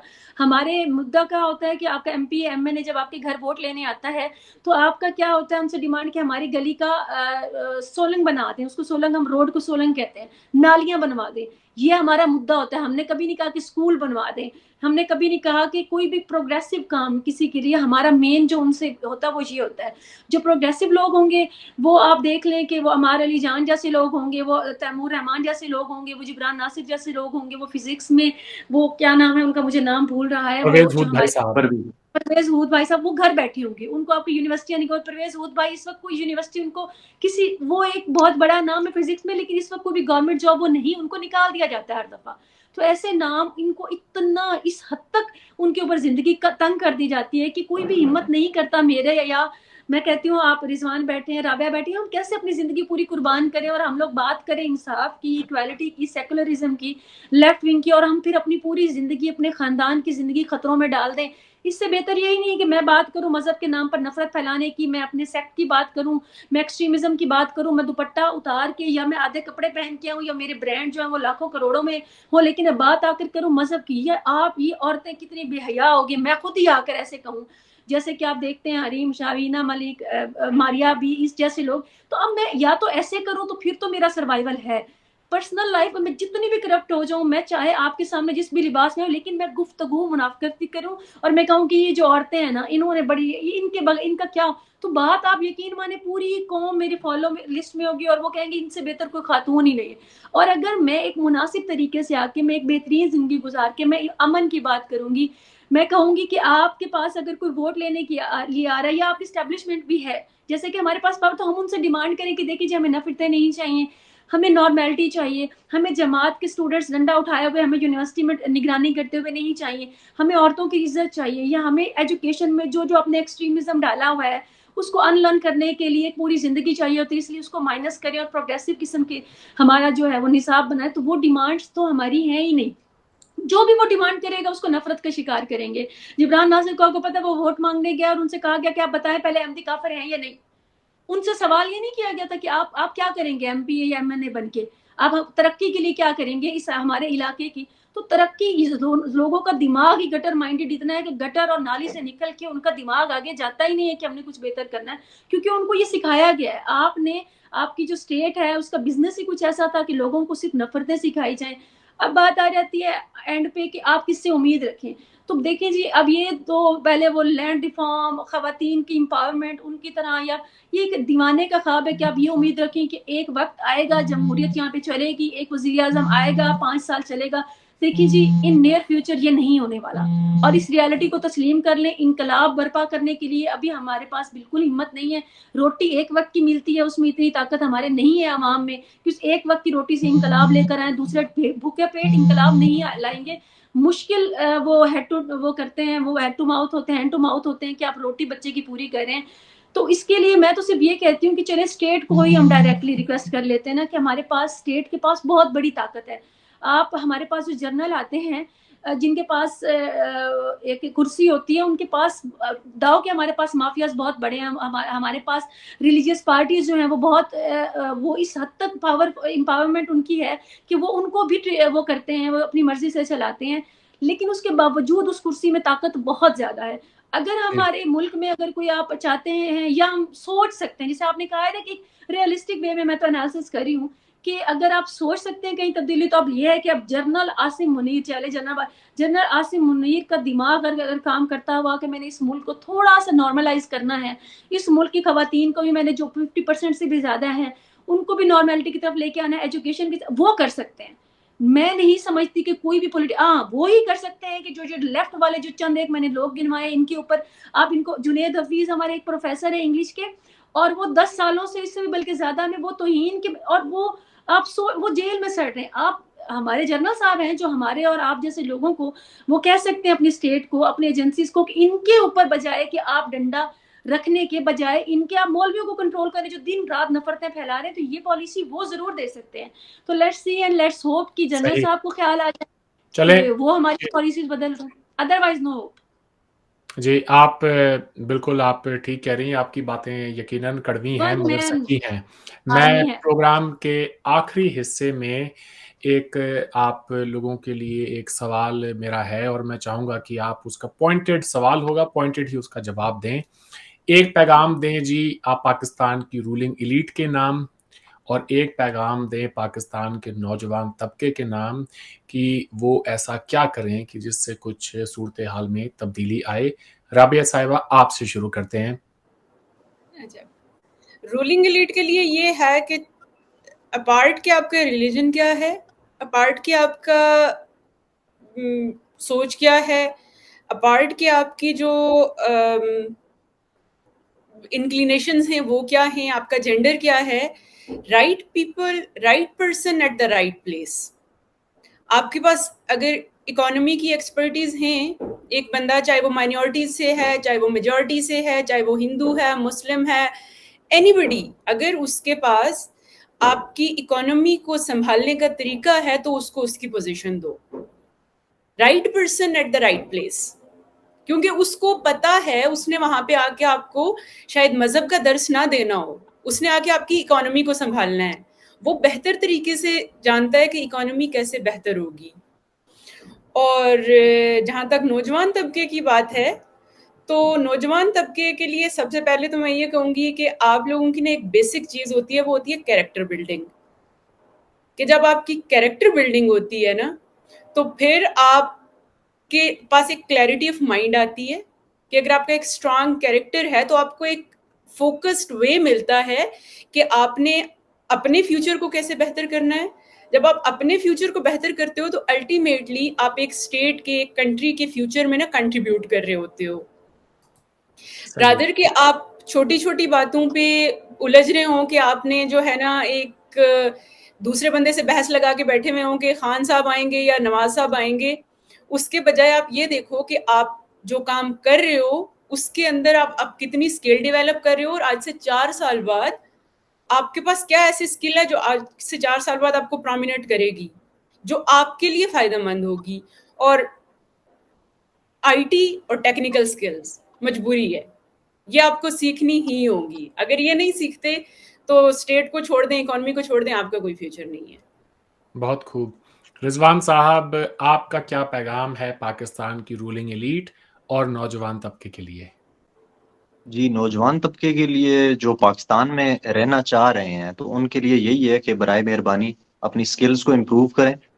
ठीक है, डिग्रियां हमें कुछ नहीं देने वाली हैं, क्योंकि डिग्रीज के अंदर हमें स्किल्स सिखाए भी नहीं जाते हैं। तो जो टेक्निकल कुछ स्किल्स हैं वो आप सीख लें ताकि अपनी आप रोजी रोटी, और जो बाहर जा रहे हैं उनके लिए मेरा ये पैगाम है कि बराए मेहरबानी अपने घर वालों को भी साथ ले जाएं, और प्लीज यहाँ पे वापस रेमिटेंसेस ना भेजा करें, क्योंकि ये ऐसा एक खून है जो हमारे मुंहों को लग गया है, हमारे हुक्मरानों को इसकी आदत लग गई है। तो इससे हमारी जान छुड़ा दें ताकि हम अपना कुछ यहाँ पे अच्छा कर सकें। आप अपने रेमिटेंसेस अपने साथ रखें, आपको अल्लाह वहीं पे तरक्की दे जहाँ पे आप जा रहे हैं। आप अपनी फैमिलीज को भी ले जाएं ताकि आपकी जिंदगियां भी सुखी हों, हम लोग कुछ चज का काम करें, कुछ मेहनत करके तो इसको बेहतर करें। फिर जब ठीक हो जाएगा तो फिर आप वापस आ जाइएगा। और जो हमारे हुक्मरान तबका है उसको मेरा रिक्वेस्ट है, इल्तिजा है कि भाई थोड़े से होश के नाखून लें। लोग जो हैं वो मरने पर मजबूर हैं, खुदकुशियों पर मजबूर हैं। ठीक है जी। तो इन लोगों के ऊपर मजीद बर्डन मत डालें। थोड़ा सा कुछ अब क्या कह सकते हैं, हुक्मरानों के लिए क्या कह सकते हैं, करनी तो उन्होंने वही अपनी करना है मर्जी जो है। उन्होंने कहते जी, हमारा साहिबा, आपका पाकिस्तान के नौजवान तबके के लिए और रूलिंग एलीट के लिए क्या पैगाम है? अरविंद, जैसे रिजवान बता रहा, आप यकीन माने मुझे ये पता है कि रूलिंग एलीट ने हमारी सुननी है, करनी उन्होंने अपनी सवाल ये मर्जी नहीं है। होता है जी, वही मैं बड़ा हमें लंबा चौड़ा पॉइंट लेके आ रहा था, तो फिर मैंने एकदम छोड़ दिया, मैंने कहा खैर करनी। एग्जैक्टली, जी एग्जैक्टली। जी। मैं समझ पता है क्या, सकता हूँ। उनके लिए एक रिक्वेस्ट है, भैया आप ऐश करें, ये मुल्क हम्म, आपका है, आपका जो दिल करता है आप करें, बस थोड़ी सी मेहरबानी कर लें कि चले आप तो अपनी मर्जी कर ही रहे हैं, आपने तो जो गुजारनी है ऐश की आप गुजार ही रहे हैं, कम अज कम मुनाफकत करना छोड़ दें, लोगों को मजहब, मुल्क और बाकी ये जो आइडियाज के नाम पे लड़वाना छोड़ दें। आप खा रहे हैं, आप ऐश कर रहे हैं, आप खुशकिस्मत हैं, हम मानते हैं, आप हम पे हुक्मरानी कर रहे हैं, हम मानते हैं, लेकिन थोड़ा सा हाथ हौला रखें, पंजाबी में कहते हैं ना। और नौजवानों के लिए तो एक तो वो है मशवरा कि अगर आप यहाँ से भाग सकते हैं तो पाकिस्तान से जिंदा भाग, और अगर आप नहीं भाग सकते तो बेहतर है कि आप ये जो आपने एक वहम बनाया हुआ है ना कि, और हमारी मसला ये कि हमारी जो पेरेंट्स है ना, उन्होंने हमारे अंदर ये कीड़ा बनाया, आपने पढ़ना लिखना नौकरी करनी है, ये हमारे अपने घर का भी मसला है। खुदा के वास्ते दिमाग से ये कीड़ा निकाल दें, आप पढ़ लिख जाएंगे, उसके बावजूद नौकरी आपको नहीं मिलनी, आप डॉक्टर बन जाएंगे, 10 सीटों के लिए 10,000 लोग होंगे जो वहां पे अप्लाई कर रहे होंगे।